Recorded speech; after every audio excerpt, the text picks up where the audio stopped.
I don't mean to laugh. But right before I turn on the microphones, I was asking the crew if they had heard of what happened to the guy in Denver at the airport. And I said, "Oh my God, is he okay?" He is not okay. Oh no. Nobody heard the story? Yeah. No. Well, I know. Well, Scott did. Okay, Yeah. so you were flying. I was. You left Friday for Vegas, Thursday for Vegas. You came home yesterday. That is accurate. No problems. So far. Well, good. No, I'm glad. I mean, we'll see. Oh, you were on the flight with Jamie Rivers both ways, huh? Yeah, we went on. Tim and I By went chance. on. Yes, we had Jamie Rivers. He was like our. What a celeb sighting. He was our security on the plane. It was great. Did you sit next to each other? No, it's Southwest, so you don't get to pick anymore. You have like seats. Had we known. In the old days, you could have, and it would have been in the fun. old days, yes. Yeah. But he probably wouldn't want to because I sit in the back. However, on the return flight home, a very hungover Jamie Rivers was near the back with us. He was 3 rows ahead of me. So that was fun. But he was completely passed You out. sit in the back for what reason? I like to watch everything, and I like to be by the bathroom in case I need to crap myself. Oh. Those are literally the only two reasons. It's not because if the plane goes down, you're more statistically... No, I will die too. That is the safest place. But if the terrorists rise up, I need to be aware so I can get in there. And then also, Get in there and if the tussle with them, terrorists right? of my intestines show up, I need them to go to the toilet. So, Okay. yeah. I sit back there, too. I get it. Mine's a different... I like to see what's going on, but also best chance on a Southwest flight. Used to be best chance you would not have a middle seater. No. And we didn't. I just want to be first off You the don't plane. sit in the back. You sit like 2 or 3 rows off the back. First No, I of all, sit in you're the by very the back. toilet. It doesn't matter. It's the same And smell everywhere. people line up It's fine. next to your seat. It's not. That's the worst. No, we Then you had get to the talk to 787 Max that we flew out on. It was like brand new, and that back row is just 2-seater. So you have like all this extra leg room to the right. Like yeah, right we in got front of the people window. tooting, going like they got intestinal distress, So do I. and they're my people- tooting as they you're getting crop dusted. I don't know how many times. Well, that's going to happen no matter where I am. Okay. Yeah, but I get there's a crop better- dusted at Point Fest this weekend. Like it's There's just a better chance of being crop dusted sitting in the back Man. Very as good people are point. trying to hold their whatever, dude. That's where like the flight attendants are. I get extra drinks because I'm funny sometimes. Oh. It was Did you great. get any extra drinks? Of course I did. Got a What do free you mean Jack extra and Coke. drinks? I don't know. They like me back there. They understand like I'm here to keep this plane secure. Yes. Good So they thing get we you have this liquored up. small- They do. Here is this some Jack small Daniels. woman back here, Yes. keeping us all safe, making sure there's no shenanigans on this flight. I am the only shenanigans allowed. No, what happened in Denver, and we'll get to your Vegas trip here in a second, Okay, but this was a pretty bizarre and horrifying incident at Denver International Airport. This happened late Friday night. At approximately 11:19 p.m., Frontier Flight 4345 was barreling down the runway at 139 miles an hour, bound for Los Angeles. Unbeknownst to the pilots, a person had just hopped the airport's perimeter fence. And despite regular patrols and an intact barbed wire fence, the trespasser managed to get onto the tarmac and walk directly into the path of an accelerating Airbus A321. Oh, I did see this. Now that you're mentioning it. I think I'd blocked it out. Wait a minute. There was someone on the runway. Right? Oh, yeah. Yeah. He hopped a fence and went onto the runway. And then he walked into the propeller? What are we talking about? Kind of. He got Or hit. the engine? The plane was landing, and he was in front of it, and he got sucked into the Yep. Yes. Oh, no. engine. Oh, yeah. How Upon tall was landing. he? I don't know. shorter There's surveillance after. footage of it. I don't need to see that. Surveillance footage shows this individual walking across the runway with what they're calling little urgency, just 2 minutes after breaching the fence. The moment of impact, the collision was violent. Passengers described a massive thud and the sound, well, they said it sounded like a bomb going off, which caused the nose of the plane to jerk upwards. This individual was hit and then partially pulled into one of the jet's engines. Whoa. No thanks. The impact caused an immediate engine fire and then sent smoke billowing into the cabin. The pilot was taking off. Rafe, I think it was a. We're taking off. I thought it was they were landing. No, the pilot wound up aborting the takeoff immediately, telling air traffic control, we just hit somebody, and we now have an engine fire. Wow. Golly. So with the engine in flames and smoke filling the cabin, the crew deployed the emergency slide. So that's fun. At least they got to go down the slide. That is fun, actually. Okay, that's They got to pretty go down cool. the slide. There's very few opportunities to go down a random slide in your life. And honestly, in such a terrible situation like this, what a treat. Yeah, at least take a little of the edge off. Mm-hmm. Passengers reported a scene of horrific chaos. The children were crying, people were screaming, realized the engine was on fire. All 224 passengers and 7 crew members made it off the plane. 12 people suffered minor injuries during the evacuation, and 5 were taken to local hospitals. None of whom were in the back of the plane. Everybody was in the back of the plane. Oh. Everybody who was in the back of the plane wound up being taken to the hospital. The NTSB are now looking into how this happened. While the airport confirmed the fence wasn't cut or broken, they are reviewing security protocols to figure out how somebody could climb over and then reach a high-speed runway so quickly. Superhuman also saw Bigfoot sightings are up. I'm going to go with that. Bigfoot man decided that he could tackle that fence. So you think it's a Bigfoot? I do. I mean, have Well, they confirmed? the person killed has not been identified, See? but officials have confirmed they were not an airport employee. Wow. How hairy were they? They did not say how hairy they were. Yep, they're All not right, releasing information. Not releasing that info. My conspiracy theory so far, so good. Yep. Did you see the video of the people when they'd walk past that engine? And security's like, keep going, and people wanted to like take a peek in there. Oh, they said there were body parts on the tarmac. Yeah. And I'm like, why are you? Oh, it's wild. God. How weird we get in those. I mean, Femur? You walk by a femur? oh, you wouldn't look? Yeah, I would. And would I'd do feel this. like, I'm like, why did I do that? I wouldn't want to look, but I would. Well, so whenever I watch scary movies, sometimes I will close my eyes, like I will just like almost close my eyes completely and kind of look through my eyelashes at things. I'd probably do that. There's a safety Right? net there. Yeah, there are different ways to kill yourself. Did he want to die? We don't know. That was You're suction. walking onto an active runway. Maybe he had somewhere to go. A and plane is he has taking no money. off. If It's not like you don't see it or hear it. it could be, I mean, Bigfoot wouldn't know how dangerous. Okay, it's a not plane- Bigfoot. Okay. He wouldn't know how dangerous. It's it is. not Bigfoot. You don't know. Whatever. You don't know. No, you're true. They aren't saying specific. I'm gonna say most likely it's not Bigfoot. Fine. fine. I'll give you that. But to traumatize all these people, Well, I'm sorry for it, and R.I.P. to that guy. R.I.P. to that guy. Rest in peace. And I wonder how far you have to be from one of those engines when they're running at full speed like that to get sucked into. I mean, they show like when he's on that tarmac, and they show the plane. I mean, he's just gone. You got to stop watching these videos. I know Your algorithm is my full of algorithm's death. all messed up. Rafe saw it too. Stop it. I did. How did you? You have nothing but Willie Nelson and Well, this was big amazing news. country music in your I think algorithm. I think there was a Willie song playing on the Oh my video. God! Oh, this news did Oh, not got reach me. Vegas. Chop me up and smoke me when I die. What is it? That's what it Roll is. me up. So this did not reach Vegas when you were out there. No, the news doesn't reach Vegas. Yeah, Vegas is his own thing. It has a dome over it, like the Golden Dome or whatever. What is it in Israel, right? They have The Iron Dome. The Iron Dome.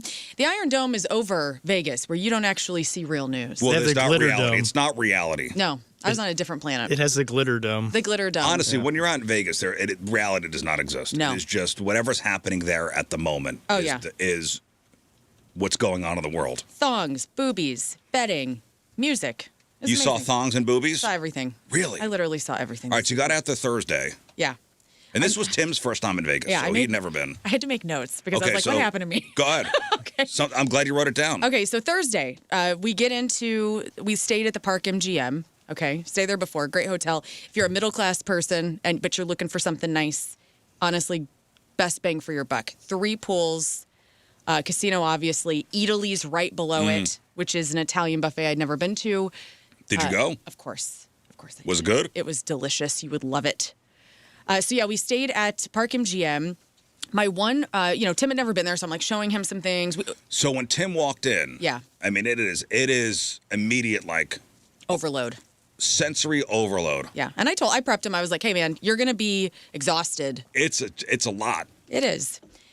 So walked in, checked in. It was perfect. Room's great. I decided, hey, let's walk down to the Cosmopolitan, which is where Jamie was staying. Jamie was in town with his brother from Canada. And so I had a thing that I wanted to get there. There's a cocktail called The Button. It's a secret cocktail that I found on the internet. And so we're sitting at the Chandelier Bar at the Cosmo, which is beautiful. And Cosmopolitan is like for young people, bachelorette, bachelor parties. Like, it's the fun hotel. So we're sitting there at the Chandelier Bar, and I order the Button cocktail. And the bartender made me feel very special because he was like, nobody knows about this. Whoa. So I was like, cool. So essentially what it is, there's a certain type of flour that you get on. It's like a margarita. It's what it tastes like, the cocktail does. But on top of it, there's a flour that numbs your mouth, and it changes the taste of the cocktail. So it goes from sour to sweet. So you go, okay, I'll take the Button. They go, well, okay. Very cool. And then here's your $75 cocktail. It was $1 million. Yes. And I did not Here's care. your $75 cocktail. Called the Button because they use that butt numbing cream Yeah. on that flour. Yes. So I have it. It's delicious and numbed my whole mouth. Was super fun. Then we walked to the Strip, and then we went back to Italy and had a delicious Italian pasta. Any sort of Italian fare that you would like, from the cannoli bar to the to hanged meats. There was so much stuff. Look that up. Is that Mario Batali's originally Italy? Probably.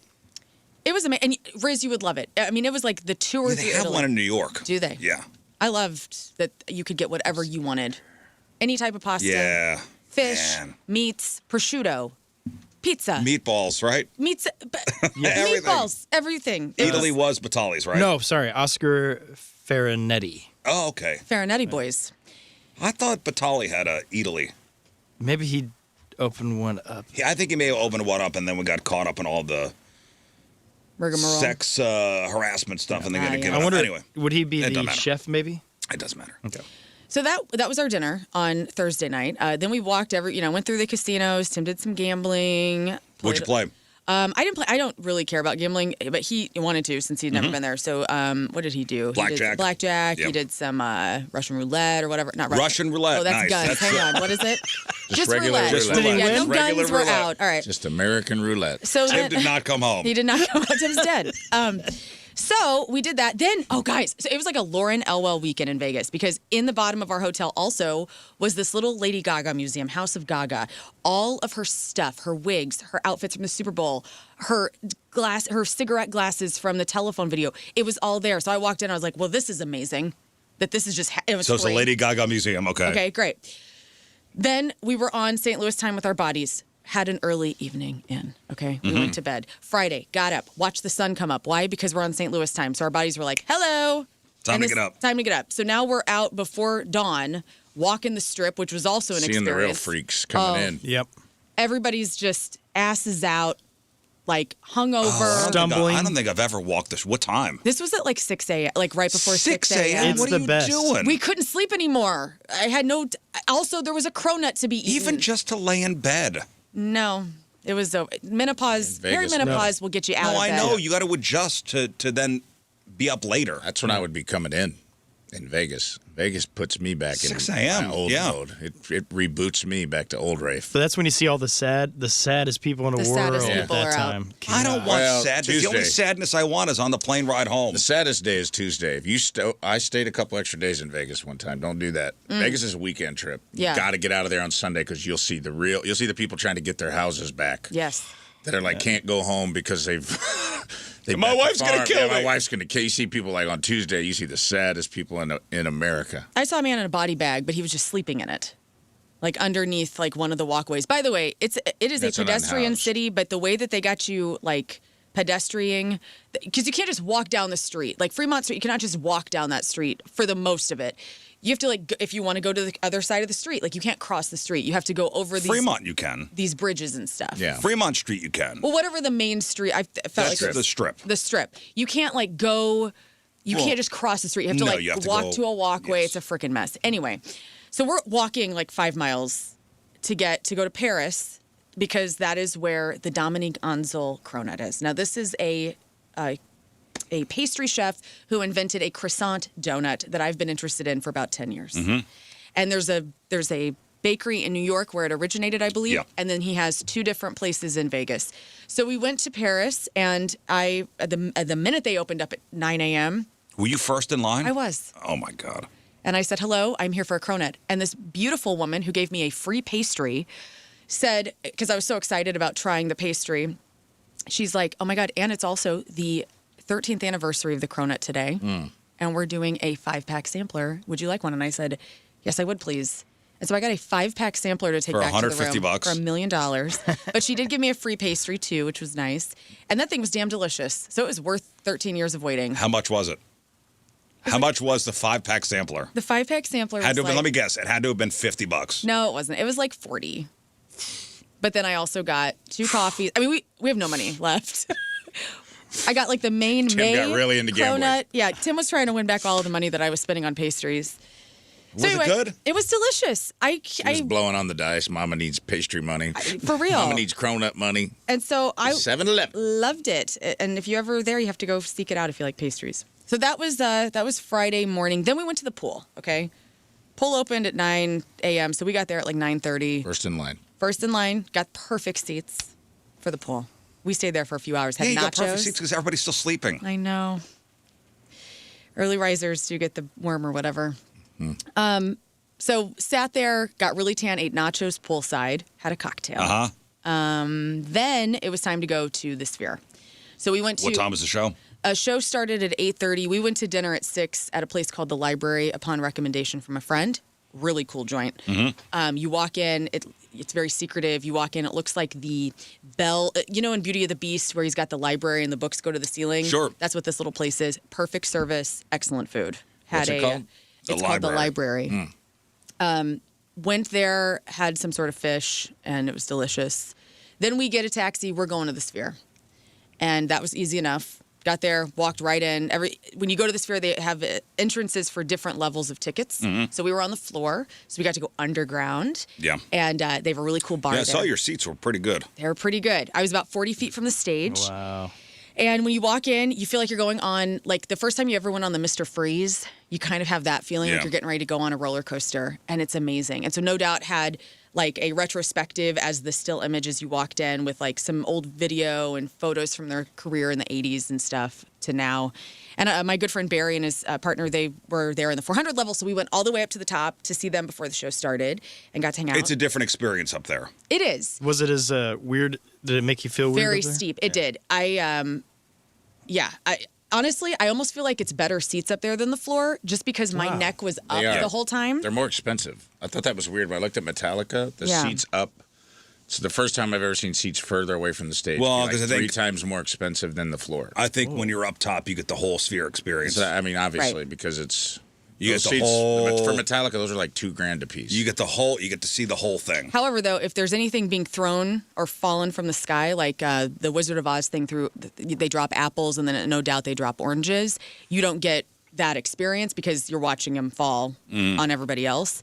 That's the only complaint, though, with that. Otherwise, really cool experience up there, it sounded like. But we were on the floor, and we got right where we wanted to be at 8:30 whenever the 10-minute countdown starts. So we're sitting there, and it counts down to 1, you know, and then boom, goes black. All of a sudden, huge hand of Gwen Stefani's comes out with this orange, and they come walking out. And I mean, it was like overload. I got chills immediately. Well, I saw you recorded the entire intro and posted it. I did, I know. I had to. I guess I don't have to see it. You weren't Thanks the to only Learn one. Elwell Yep, for you're good. recording the Also, entire thing. might I suggest, I stayed away from all the content because there was one show before ours. I stayed away from the set list, all content. I ignored everything. I had already seen the opening and was hoping it didn't make it to your feed because No. that's somebody. A lot of people posted it from the But you first were night. record. Why didn't you just live in the moment? I did. I had my phone out, but I was watching it too. It was amazing. And so then we're down. It was cool to see the band too. I mean, it's all original members pretty much. And then Gwen looks great. You know, I thought she was going to come out looking kind of too Botox. She looks as pretty as ever. And Tony Canal looked great. Tom Dumont, who has Parkinson's, you know, I was watching him a lot. They all looked amazing. Right. And so it felt good to be able to kind of watch them whenever, because there were some weird, like, not as expensive looking graphics that they did for certain songs, like that I thought were kind of kitschy. Cheesy. Yeah, and cheesy. But for the most part, there were so many cool moments. Well, right as No Doubt is singing Don't Speak, that's when the oranges fall from the ceiling, okay? So you go into an orange orchard. And there's these really pretty girls that were standing in front of us. There were this 4-pack of girls my age and real preppy dressed and whatnot. And as No Doubt starts singing Don't Speak, one of the girls passes out in front of me. Oh, boy. Oh. Then she fell on a guy. He props her back up. Then she goes down again. So this is like a pivotal moment in the set, okay? This woman is falling down. Now it's 4 of us. I have this woman's head in my hands. Oh, my God. Along with her friends. We're getting her down to the ground. Tim is saying to the EMTs, over here, everybody's like waving. And they're for the singing EMTs. Don't Speak? Don't Speak. Oh, and you guys are. Meanwhile, the oranges are falling. I don't even see that, okay? I'm holding this woman's head. She wakes up. I'm the first face she sees with all this crap happening on the screens above her. She thinks she's dead. And I say, you're okay. You're okay. And she's like, Welcome oh, to heaven. God. And she's like pushing me away like, I don't know who you are. She was like, she had passed out from dehydration, it looked like. EMTs come. They carry her away. Now I'm walking over to Tim, and I'm talking to him, and I look in my left hand. I have one of the oranges in my hands. I don't know how it got there. I don't know how I got one of the oranges in my Did you just hand. hold your hand out and an orange appeared? I have no idea. You sure you didn't take acid and you thought the orange was a lady and you were just on the ground talking to an orange? It could have been. Do you think she was hammered? No, she was, I mentioned preppy, and like, they were just like normal people. They weren't on drugs. They weren't looking weird. She just. Preppy people can do drugs. Well, they can, but they looked like they were very sober. Okay? Looked kind of lame, to be honest. Like, wear some red lipstick. It's a freaking Gwen Stefani convention. All right? So anyway, now I have an orange in my hands, and I'm like, oh my God, I'm so excited. Tim's like, where did that come from? I have no clue. So the Vegas Ferry gave me the ceiling. That's a awesome. free little memorabilia Where thing. is it? It's at home. Oh, you didn't bring it in? Was it No. a real orange or is No, it it's a foam thing that fell from the sky. It'd be funny if they dropped real oranges on it. But it says No Doubt at the Sphere on it, so it's a huge collector's item. Sure. Yeah. Very cool. That is cool. So It's that's- probably that lady. Maybe that lady dove for an orange, hit her head, And then I stole knocked it. out, and then while you were cradling her neck, you just instinctively took it out of her hand and put it in your pocket. But you know what? Could have happened. I have no clue. I see the set list, and they played all the hits. All the hits. No Gwen Stefani solo stuff, which was great. I didn't want to hear any of that. I see they played Trapped in a Box. I love that song. They That's did Total Hate, too. So a lot of these songs they had not played. Like The Climb, I don't think they had played for 20 years. It was great. Sounded excellent. The audio was fantastic. And visuals were stunning. A+ experience at the Sphere? 10 out of 10. Awesome. Like literally 10 out of 10. Got a little choked up a couple of times because, Tragic Kingdom for me in the 90s is one of my foundational albums. Sure. And to see that music played well and to see you start thinking about Tom Dumont's Parkinson's and how that's going to start it's like you get sad, like we're all older now. Yeah. So it's very cool. Yeah, I mean it was really a 90s, right? It was a 90s night. It was. And then as you leave the Sphere, you need to book it. If you took a taxi or an Uber, you better book it. Oh. So we were first 20 in line to get back to our taxi, to get back to our hotel. They start putting people together. The people behind us were also going back to the park MGM. Denise and Jimmy, all right? Realtors from Los Angeles. Ooh. They ride in the cab with us. We become friends. Jimmy pays for our taxi experience. Oh, nice. We decide, you know what? We're going to buy you some drinks. We go out dancing till about 2 a.m. And we hung out with these people all night. They were so much fun. And they had some other friends that were at the Mary J. Blige residency. So it was a packed house. We all wound up at our hotel. And what happens in Vegas stays in Vegas. Right. We went to Off the Record, which is a 90s bar with different rooms that have different themes of music. So we danced all night, which I loved. Dance the night away. And then we woke up on Saturday, hungover as F. Big time. I had a real big bill from my bar extremes that I was making people do shots. Do not buy shots in Vegas. Nope. That's $300 million. Yep. That's more than cronuts. That was, yeah.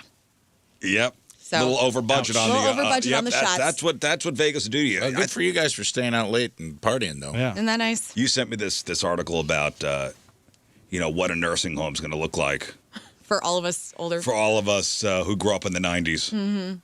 I think we've talked about this in the past too. What's a nursing home? I wrote a Gonna sketch look about like? it a long time ago about how weird it's going to be to have Peepaw Skylar and Meemaw Mercedes because of all the names of the 90s. I mean, this. They're going to be like, turn on the oldies station from the window to the wall till the sweat drops off my balls. So think about the nursing homes now. Maybe our great grandparents are in there. They listen to wartime hymns. Right. Their parents are. Maybe you'll hear the Beatles. Yeah.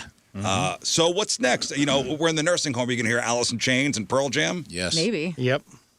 I hope so. You're You're gonna hear the Beastie Yin Yang Boys. Twins. And no doubt, we'll be dancing to And that. those sexy back tattoos, the lower back ones. The stories they're telling the staff are going to be way different, too. It's like, after World War II, I came home, she waited. It's going to be like, I swiped right on your Meemaw, she was DTF, and the rest is history. It's true. That's going to be the nursing home. Yeah. It's going to be great. Beautiful. It's Britney, bitch. It is Britney, bitch. As you know, the walkers, the parade of walkers, it's Britney, bitch. Mm-hmm.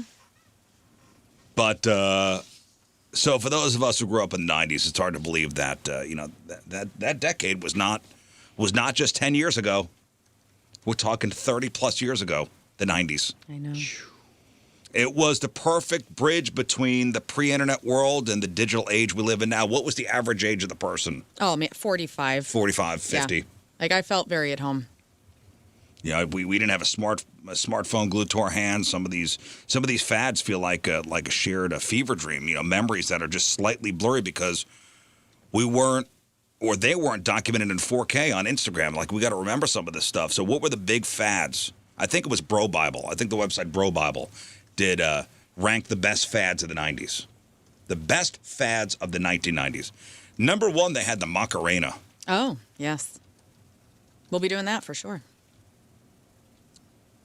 If you weren't there in the 90s, it's impossible to describe how the Macarena took over the world for a handful of years. Yeah. It was everywhere. Every wedding, everything. I mean, you still Schools. hear it at the weddings, but I remember at Yankee Stadium they were doing it. Yeah. They had like the world's largest Macarena thing at Yankee Stadium in the 90s. I think it'll have a resurgence with these young kids when they realize it and they'll start doing it to annoy us.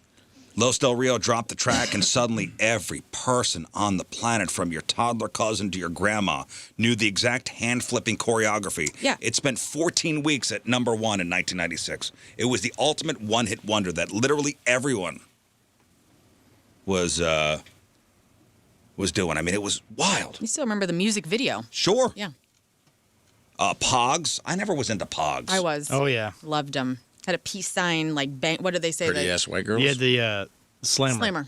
Yeah. And a little case to carry them all in. Yeah, I remember I was good at it and good enough that I traded for a skateboard, and I won. That's pretty sweet. Before we had digital collectibles, we had, cardboard circles, originally made from Hawaiian juice caps. Pogs exploded around 1993. I mean, I wasn't really into them, but I had friends that were. And, the slammers of every weight and size. If you had the coolest one in class, I guess you were royalty. Oh, yeah. I never played with them. I just collected them because there was a Pog shop, much like a trading card shop, and we would go and pick out cool, like, yin yang ones and whatnot. Well, I just remember when Kmart started carrying them. Mm-hmm. And I'm like, you can get them really cheap here, and there's a ton. Oh, dang. That was a way to do it. Number 3 on their list of the best fads of the 90s was grunge music and style, which would be number 1 for me. For sure. Nirvana, Pearl Jam, Soundgarden. Seattle literally changed the world in the early 90s, but it wasn't just the music, it was the look. Flannels over T-shirts, Doc Martens, and baggy denim that looked like it hadn't seen a washing machine in weeks. It was anti-fashion that became the biggest fashion in the world. Do kids use Super Soakers anymore? Because that was number 4. I would On have. their Yeah, list. kids still use all those. How did a squirt gun get $1 billion stranglehold on the country? Because Lonnie Johnson, who's a literal NASA engineer, used his brain to create a prototype with a PVC pipe and a soda bottle. Every kid in the 90s knew the Super Soaker by name. Yep. Gosh, that first one, the green bottle and everything, and then What you screwed the bottle on? how fast it evolved to insane technology in those things. It just went overboard. It was so exciting when Oh, the yeah. new ones rolled out. Got shot with it a lot by my older cousins, for sure. Number 5 was the Genco jeans, Yes. which are making a comeback now. Mm-hmm. Look, we all have those photos we hope never see the light of day, but Genco were those massive floor dragging jeans that made it look like we were walking on maybe denim stilts. I gotta say this, too. I mean, everybody was dressed as Gwen Stefani at that show, and prettiest people. Everybody, they got pretty fans, that band. Like, just cute little ska girls and women that haven't busted out the red lipstick and the pink hair in a long time. It was so cool. And little kids, lots of people brought their babies with them, dressed up as No Doubt. It was awesome. By the way, with the Jenko jeans, we were convinced, that those jeans were functional because they had carpenter loops, right? Oh, for sure. My hammer. Oh, they're functional. We were wrong. We were. Very wrong. Nintendo Game Boy was a big thing back in the 90s. The OG gray brick, released in 89, but really peaked in the early 90s. The Game Boy was the first time we could take the arcade with us. Tetris was bundled with it, and I'm pretty sure most of us still see falling blocks when we close our eyes at night. I do. I love that game. Yeah. Starter jackets in the mid-90s. It didn't matter if you'd never been to Texas. You were probably wearing a Dallas Cowboys starter jacket. I had the Miami Dolphins one for some reason. Yeah, I had a Chiefs, if I remember They were the ultimate status symbol in the cafeteria for some reason. By 1997, everyone just collectively decided to stop wearing them. Yes. It was like lame one day. However, one day they were lame. Well, it's because that brand got bought by either Walmart or Kmart, one of those places. Once it hit I think you're right. the stores there, everyone's like, never mind. Always. Yeah, this is cheap thing now? Yeah. No thanks. Any brand hit. Think about Hilfiger, dude. When Hilfiger hit the pores, it was over. 1,000%. It was over, dude. As soon as Hilfiger hit Kmart and the big red Tommy flag was on like Kmart's, it was game over. Yeah, you're right. As soon as it hits a Marshalls or a TJ Maxx. But it was one day gone. Yeah. Yeah. Gone. Yeah. Sucks. Aaliyah and Usher used to be doing the Tommy Hilfiger ads, and that was cool. And then one day it was just in TJ Maxx, and you thought, I'm over this. Yeah, well, with the starter jackets, everyone just collectively decided, we're done wearing these. And they vanished overnight. Slap bracelets. Never liked them. Basically a piece of flexible metal covered in neon fabric. You'd slap it against your wrist, and it would curl around like magic. They were genius, simple, and probably responsible for more than a couple red marks on wrists across American elementary schools. Well, I have little nieces, and those things are still very popular with the kids. They still exist. Slap bracelets? Yeah. All right, another one on this list. These are the biggest fads of the 90s. Third wave ska. Now, this is where your No Doubt comes in, your Real Big Fish, your Mighty Mighty Boss Tones. For a couple glorious years, horns were everywhere in rock music. Yeah, ska was... It was the best. Something. I loved dating ska boys back in that day. My friend Mitch was like really into it. And, everybody was called a skank. Yeah, and Do they the went skank. skanking. Yeah. That was so much fun. That was Checkerboards awesome. everywhere. And then they started getting the, what was the old-timey music that got added into that? Like Swing music. swing music. Like And that was cool too. Squirrel nut that's like zippers. Squirrel nut zippers and cherry poppin' daddies. Yeah, that stuff was That was so that good. coincided though. That was Yeah. like the graduation. Once you were after the Mighty Mighty Boss Tones, then you went into the Cherry Poppin' Daddies. Well, it was third wave ska because the first wave was Jamaican ska The music back Scotalites. in the 50s and 60s. The second wave was the 70s and 80s Oh, with that's the the specials Scotalites. and the selector and the English beat and madness. And the third wave was No Doubt, Mighty Mighty Boss Tones, Real Big Fish, Sublime, Save Ferris. Less Than Jake. That was cool. That was a great season. Those shows were the best. And- MU330, did you ever see them from No. here? They were so good. Well, that was the thing. Like the house music for the Sphere, for No Doubt, was all of those old school, like late '80s, early '90s ska bands. And so I thought, oh Well, man, this is Urge. going to have the resurgence again. And we talked about the Urge actually. Do you think the Urge considers themselves ska? Like I've never heard any of them say that. Like Well, I think they're much more than that now. Yeah. I mean, back in the 90s when they were just getting started, they were part of that. oh, I know. Like Or they that went on scene. cruises with No See, they're Doubt and smart whatnot, because but- they could be just your good old rock and roll band, or they can be on the ska tours and hit that true. thing. They can do both. Beanie Babies is number 10 on this list. The original, Gotta Catch 'Em All. Parents genuinely believed these beanbag animals were going to fund their retirements. Am I right? Yeah. People were losing their minds over rare tags and limited releases. The bubble burst eventually, but for a couple solid years, that brand, I think it was Thai. the red tag. Thai made them. Yeah. They were the king of the world. And then rollerblades. Rollerblades in the 90s. Heck yeah. And Before the 2001 for you. 2000. Yeah, I was still holding on. Before the world was taken over by scooters, we were all about the blades. I remember going to the roller rink and seeing those on the wall. You're like, you're a rich kid if you get to buy one of those. You know what? And you know what? What was not on this list that should have been was Teen TV. Saved by the Bell, Beverly Hills 90210, My So-Called Life, Melrose Buffy Place. Buffy the Vampire Slayer. But Melrose was more of adult because it was about adults. I'm talking like the teen TV. Wasn't 90210 similar, though? Or was that No, high they were in school? high school. Oh, but they also went to college. There was the college We years. all grew up together. We did. Melrose was like what you could look forward to once you get out of high school. Yeah, once you get out of high school. Just, everybody banging each other. Yeah. You just live and bang at your apartment How complex. exciting. It's cool. Yeah, so what was your favorite of those fads of the 90s? What was mine had to have been grunge music. Yeah, grunge and ska, like the music was definitely something that stayed with me. The style, I mean, I loved butterfly clips and little eyebrows and like purple lipstick, Right. which was cool. All right, what else? So what else about Vegas did you experience? Went to the Hard Hat Lounge. So my friend lives there, and we met up at Frank Sidoris, who you'll see on Saturday at Point Fest. He's the guitarist in Mammoth. He's become a friend because I know his cousin, and so he has a joint called Hard Hat Lounge. It's north in the Arts District of Vegas. He's one of the most handsome people I've ever seen in my life. He is one of them, and I think I met him at Metallica. you did. Yeah. He's a gorgeous human inside and out. And so he has Hard Hat Lounge, which originally was a bar that I guess went decrepit, and then he decided to take it over a few years ago. And it's this cool burger joint that is also like just a hole in the wall bar, but it's really well done. And so we met up there for lunch on Saturday and hung out there for a few hours with my buddy and just caught up and just had like kind of a local experience, which was nice. That was outside of the strip. Like what is Vegas? I'd never been Right. outside of like this strip of Vegas. I haven't either. Yeah. So that was cool. And we just like hung out for a long time and then, came back to the hotel. Did the pool that day too. The off-strip places are fun, man. I've never been. Once you've gone a couple times, you can start venturing out. Yeah. I went to a place where it was like cheaper all the locals went, and it was like the blackjack hands were cheaper. You could get in for like $5 instead of $25 a hand. And there was like an Elvis impersonator just in the next room while some old people were eating dinner, like grinding on all the old people. It was just like a really cool. Yeah. There's just a lot.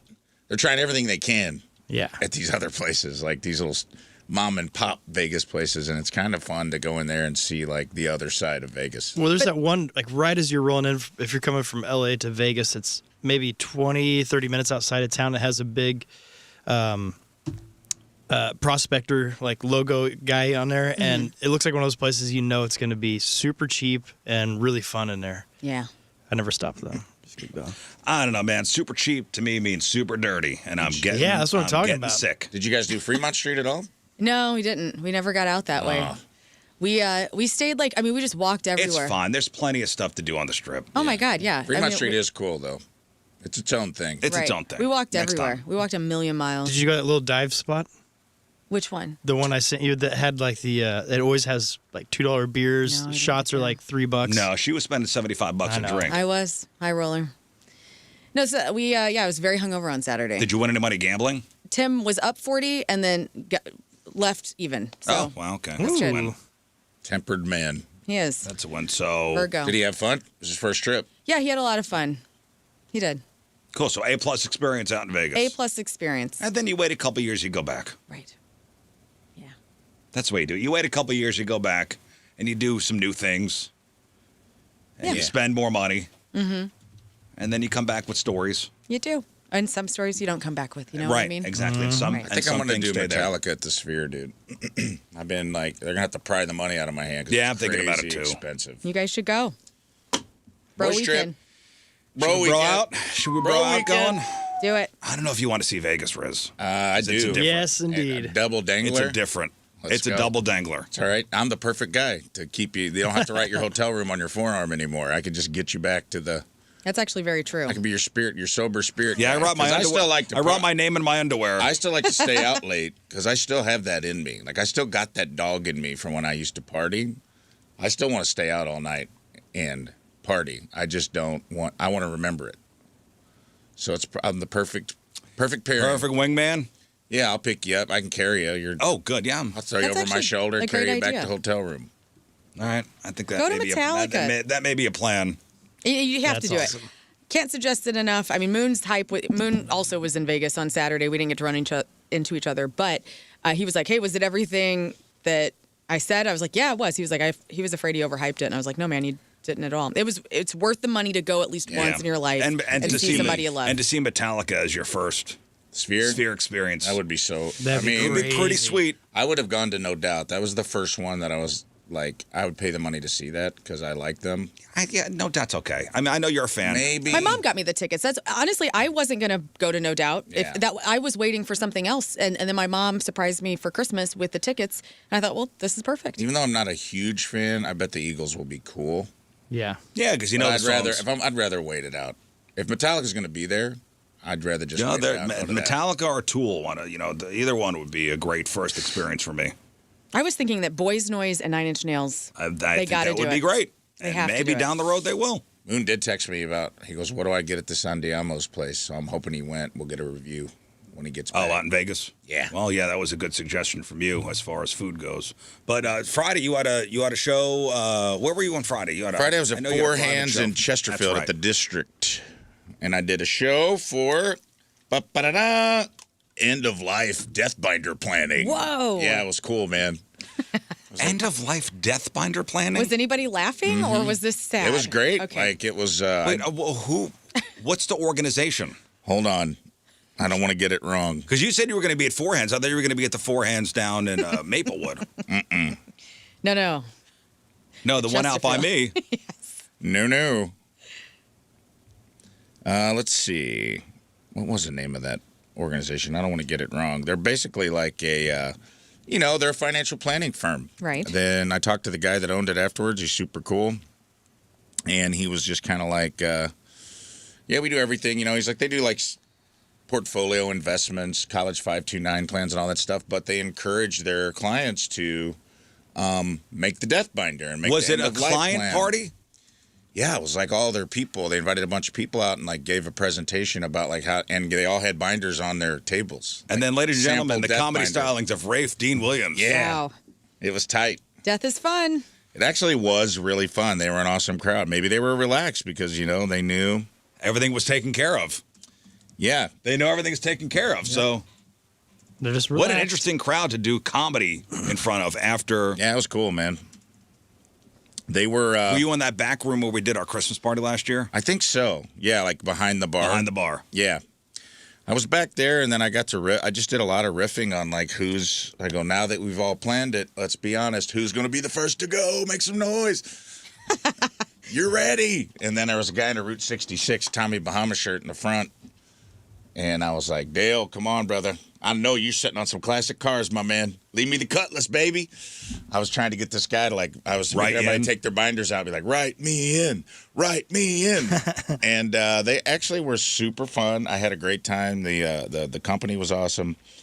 And it was just, I think it's a cool thing that they were trying to bring some levity because that's what they said. They're like, man, like nobody wants to talk about this stuff. And they were excited because I was like, hey, we talk about this on our show all the time. And then, about Learn's mom's Deathbinder being by the door, just so you know what's Yeah, up. we just did our estate planning too. And I said that. I go, Rizz just wrote me into his will. I got the patio furniture. I got the Blackstone. It's pretty cool. And, I thought it was a good way. sorry, Scott, it was a housewarming present. I wrote him into my will. He gets the Blackstone. Sorry, buddy. Sorry, but he just got the house. I need Pretty it. lame. Well, I said as a housewarming gift, I'll write you into my will as the person who will receive my Blackstone. And I Yeah. appreciated it. But yeah, it was they were a real good group and was fun to, that was just I've done a lot of corporate stuff and there's always some new adventure. There's always a new one where I'm like, this is a new thing. Because when she first reached out, she's like, can you write 30 minutes of custom end-of-life material? And I go, yeah, for like $25,000. I go, yeah. I can write it. People have assumptions about comedy. And it's funny Right. because I was like, it takes me about a year on the road of working every night to write about 30 or 40 minutes of new material that I really like that I'm Oh, no. happy In about a week, I need you to write 30 minutes on Deathbinder. on Deathbinder. Deathbinders. Yeah, and I go, how about I'll do like 5 minutes up top on I'll write some I'll write some end of life stuff and then I'll just do my act. Right. And she was totally cool with it. She goes, yeah, I didn't know. I'm sorry. That's and I'm funny. like, oh, it's all good. Like imagine like they would get a hold of Moon and be like, hey, can you write 40, can you write 10 songs Right. by next Friday? With the topic being Deathbinders. Yes. Which is a great band name, by the way. Yeah, it is a cool band name, Deathbinders. But it was really, really fun, and I got to riff real hard on some Deathbinders. Were there any shows at? I told him it was. I go, surprise! This is a Deathbinder swingers party. You got to switch binders with everybody. And you got to live by whatever they decided. Whoa. Was there a show at the Foundry? I'm sorry, the factory. I'm sorry. There might have been, but I don't know. It didn't seem. It was kind of rainy. I mean, it was always. Yeah, Friday night was crowded. Friday night was kind of meh. It was a meh. It's always crowded, but Friday night was a meh night. Overall, I appreciated it, and it was fun, and they were good company. They were good people, man. Well, good. And I think it's cool that they're doing that kind of stuff. Like they're having events where they're broaching the topic. And the lady that spoke before me was very like vulnerable about when her mom died and not having a plan and what it did to her family. Because we talk about that on this show a lot, where it's like, if you don't have a plan, you're left to the devices of the worst person in your family. And however hard they want to make it. If you don't have a plan when you die, everybody puts their miner's caps on. Yes. And they there's Post-it notes all over they everything. go prospecting. That's exactly right. Because even when it was written out, for stuff, yeah. they still try their little tricks. But Nah, if you got it on paper, signed, notarized, pretty good. Yeah. And then Saturday you said, I guess they started building a retaining wall, and that went all right. Yeah. They hit a gas line. Oh no! And my small little non-invasive home project. Dude, I went to all the neighbors' houses the day before, and I go, "Hey, I'm starting a project," because they dropped the dumpster in the street, and I'm like, I don't know, I'm new to the neighborhood. It's my first thing I'm doing, so I don't know who my neighbors are yet. So I just went to everybody in my proximity, and I said, "Hey, this dumpster will only be here for a couple of days. They're taking this railroad tie wall out. That's nice. I just want you to know, like, if you have any problems, come talk to me. I'll happily solve them for you. If this is blocking your driveway." Well, it's way more than what I would have done. Yeah, that was nice. Yes. Well, I get it. I just don't want any issues, man. I'm laid back, and I want to be able to just live my life and be cool. Well, you treat people how you want to be treated. Like, hopefully they would do the same if they were Hopefully. And my Hassam's great. My other neighbor, Bailey's great. On both sides, they're like, no problem. Across the street, there's a lady lives by herself, Nancy. She's great.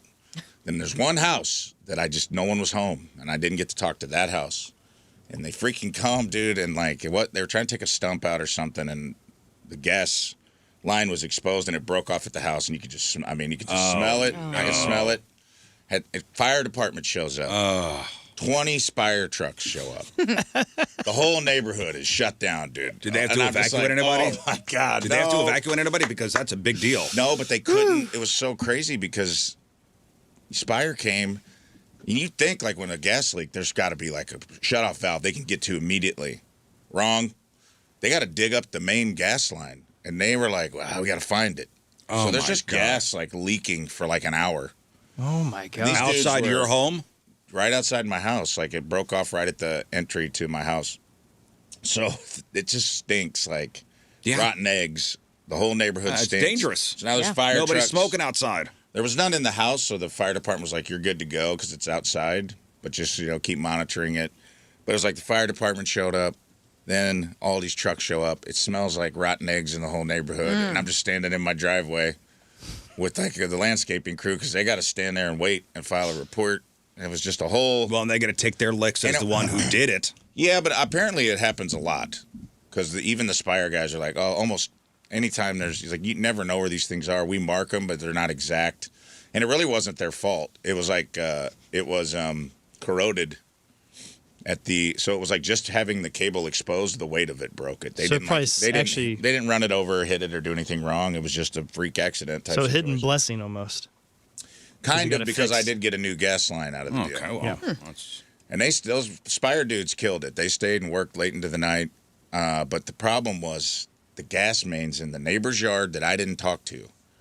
And they're digging up the yard. So now they've dug a hole in my neighbor's yard. And I go, how'd they take it? And he's like, hey, it's kind of weird. And I go, really? And they were like, yeah, he wasn't mad, but he wasn't cool. I was like, hey, we got to find the gas main. He's like, whatever. Yeah, it's normal. Whatever. And I get it. And they did put down hay and grass seed and everything after they dug it up. Man, I didn't realize they had to do it like that. They had to, like, dig in. It was just funny because I was like, this is a tiny little project. It's not going to... I was telling all my neighbors, I was like politicking the neighborhood. I go, you'll barely even know they were here. Honestly. I'm just telling you out of... Honestly. Now look what the new guy did. Louis the new guy an a-hole, dude. Every that's person, great. I was like, honestly, you probably wouldn't even have noticed if I wouldn't have said something to you. You But I probably just got a wanted- nickname now. Yeah. He's the gas man. He's the gas man. boy. So yeah, the arsonist is probably what they call me because the fire department shit. It was just, it turned into a whole thing, as you would say. Yeah. But all is well. Gas line's in. Moving forward with the project. No big deal. Right. But I was laughing really hard in my driveway. I go, well, so much for this being a tiny little home improvement project that's not going to disturb the As neighborhood. The entire Four road fire was blocked. trucks are screaming up the Yeah, street. the entire street was blocked for like 7 hours. It was Well, you had you had texted me last night. I was out at dinner asking me about my pressure washer and what the PSI was. yeah. Are you gonna get yourself a pressure washer? Yeah, I'm probably going to invest in a little go. pressure washer. I found me a nice Husqvarna on sale, 2,900 PSI. You're a county man now. No big whoop. He's a county man. He is. I had a house washing company come to my house and second solicitor said, we'll wash your siding for you. And I go, How much? I'm going to what? Another man going to wash my house. That's right.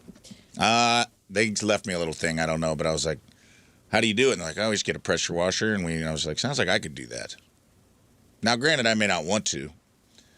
But I wanted to see. You said you used yours all the time. Yeah, I just use mine wanted all the to time. see, Feel good. I was trying to get a does. feel. It's I relaxing. kind of think I would like it. Yeah. I think it would make me feel good to I like pressure washing like the concrete and getting all the dirt off or the deck. Oh, it's the Yeah, it's best. fun. So I feel like if I could do the whole Yeah, house. I used mine a little too much. I used it for everything. Because they have a little. Wash the dogs. Water the plants. Water the plants. My plants are messed up. Just shear them all off. Yeah. I mean, Wash the kids. yeah, I just used it all the time. Too That's much. good. You guys have heard of a slip and slide. Well, you might lose a layer of skin right here in the middle section. You'll enjoy it. Buy one. Yeah, and you're getting a vacuum. I bought a vacuum. What'd you I get? had to have Vacuum. it. Did I you got get a a shark. Shark? You know Good. I got a shark, girl. That's right. Got a Shark is Shark the Navigator. elite brand. No big whoop. Dang. Extra pet hair function. Talk Swivel slower. head. Yes. Double detachable. Great. Steam cleaning. Double Great. D. Steam cleaning option. Scott, you said you went to play golf over the weekend. Yeah, on Saturday, my wife had me do that, and it was a really good time. Your and wife had you do that? Just kidding. She encouraged me strongly, and We got some because she good was out clubs having and- fun, and she's like, "You need to go do this." So I did, and I went. But they have to schedule the tee time. It's a 9-hole course over in St. Anne Oh my goodness. at the St. Anne International. A golf course? Yeah, Whoa. international. Did you talk to other people from different lands? No, Okay, they were all well- from the area. Well, why don't you tell us what happened? So I was there, and at the tee time, thinking I'm all by myself. Perfect. Oh, you And played then- by yourself? Yeah, I was just gonna go So do a quick sad, round. I'm like, man. 9 holes, I can Yeah. get done in like an hour and a half. This would be awesome. I'll sprint to the ball and keep going and just get done quick. And then I get there and they're like, okay, you're paired with this group of 3. Oh no. And I'm like, oh. So, but they turned out to be really cool. There were these 3 high school boys. They're all baseball players. Trevor, Cooper, and Luke. They were just the nicest kids. And it gave me great hope for the future generations because Okay. they are really good guys, super nice. But we Did you we get played. any advice from them? What's that? Were you like, hey guys, Oh yeah, I I'm gave. about to be a dad. Right. Yeah. Did your dad ever do anything cool? Good question. What do you like about your dads? Give me some feedback. Give me your dad's top 3 qualities so I can model myself. See, well, one owns a construction company, so I'm like, Well, okay, I need to own one of those Okay. things. And Cooper probably. Another one Cooper had the rich grandparents. Oh, fantastic. Okay. With a nice kitchen. But anyways, so we played best ball. But the thing that was fun is there was a couple of groups in front of us, and they were taking forever, and we didn't know why it was taking so long. And eventually, you just all of a sudden see them disappear. And we finally caught up to this one group, and it was like just one kind of looked like Jack Black. He had a flower shirt on. He was driving a golf cart. There's 4 of them. They had 3 golf carts, and it's a path. You can only keep your golf cart in a path. Well, anyways, this guy, his shots were terrible, Oh, just no. absolutely terrible. And he would lose the ball, so then you see him on someone else's fairway, cruising up In and the down. cart? Yeah, and it's soggy out there, Well, and you I- see like those little paths he's leaving up and down. Yeah.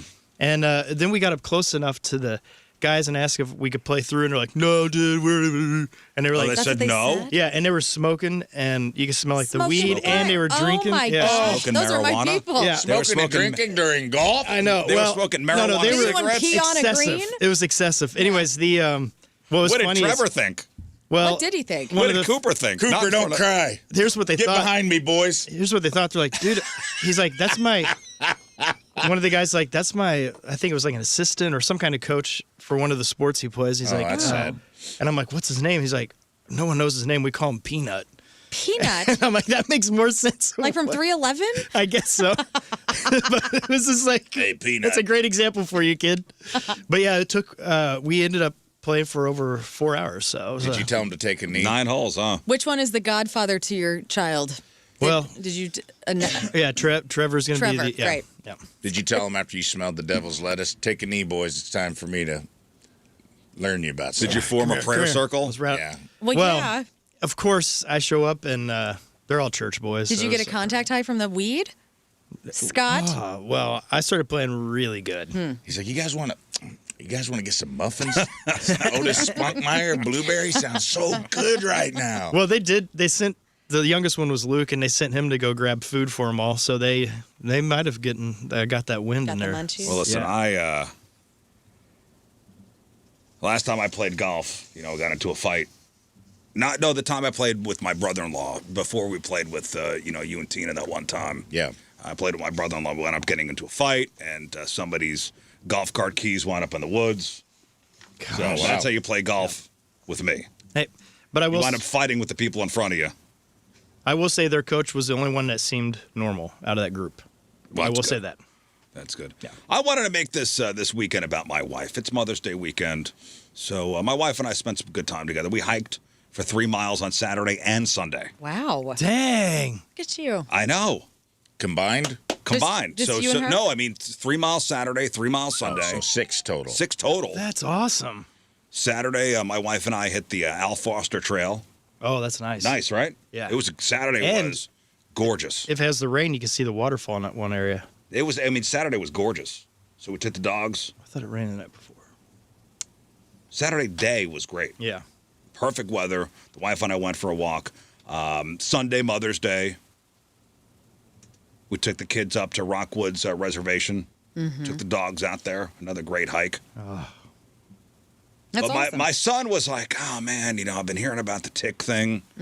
Like this whole alpha gal. He goes, I don't want to get bitten by a tick and not have to eat red meat. I know.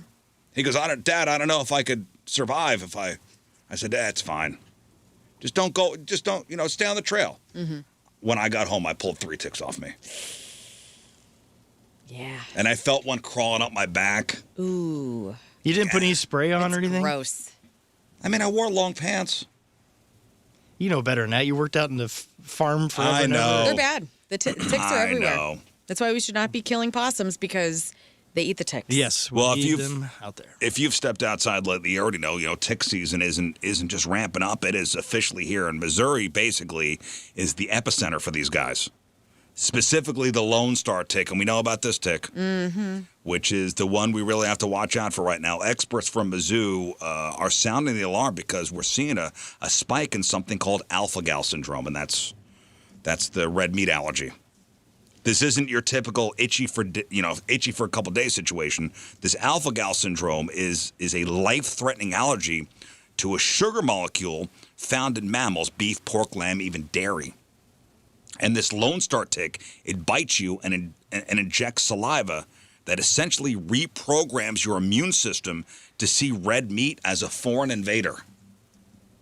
So unlike a peanut allergy, where you react instantly, alpha-gal syndrome is a stealth allergy. Like you might eat a burger at 6 p.m., and you're not going to go into anaphylaxis or break out until 2 a.m. Wow. So since 2021, up to 34,000 Missourians have been affected. And state lawmakers are actually pushing a bill right now to force labs to track these cases because it's becoming such a massive public health crisis. And there's no cure for this. Yeah. Since there's no cure for alpha-gal yet, your best bet is to avoid the bite entirely. So wear white or tan so you could actually see the ticks crawling on you before they find your skin. Mm-hmm. Can I say this? There's so many like people out there that like are so against vegans and vegetarians, and I feel like this is the karma for that. Like this is the one thing where, like, as somebody who doesn't eat red meat ever, I'm like, I like that this scares some people. I don't know. How dare you? I'm just saying what a lot of people are thinking. What about the conspiracy stuff, like the boxes that farmers keep finding on their fields where it's like thousands of ticks in these little boxes? Oh, that somebody drops? Yeah. What? And then That's not a thing. That's not going to make people like vegans more, by the way. No, it's not, but I'm just saying they're so afraid of it. They're so afraid of it that Secretly, they're we're all glad you have alpha gal and you're going to die. Like my husband's aunt has it, and she has not been able to eat a steak, and she'll never be able to eat a steak again, and it kills her. I mean, she was never mean to vegans, but I think it's funny that like some people that make fun of vegans and vegetarians might be forced to become somewhat of a vegan because they will never be able to have steak again. So I'm just saying, watch your mouth. They say tuck your pants into your socks and then duct tape the bottom of your pant legs closed.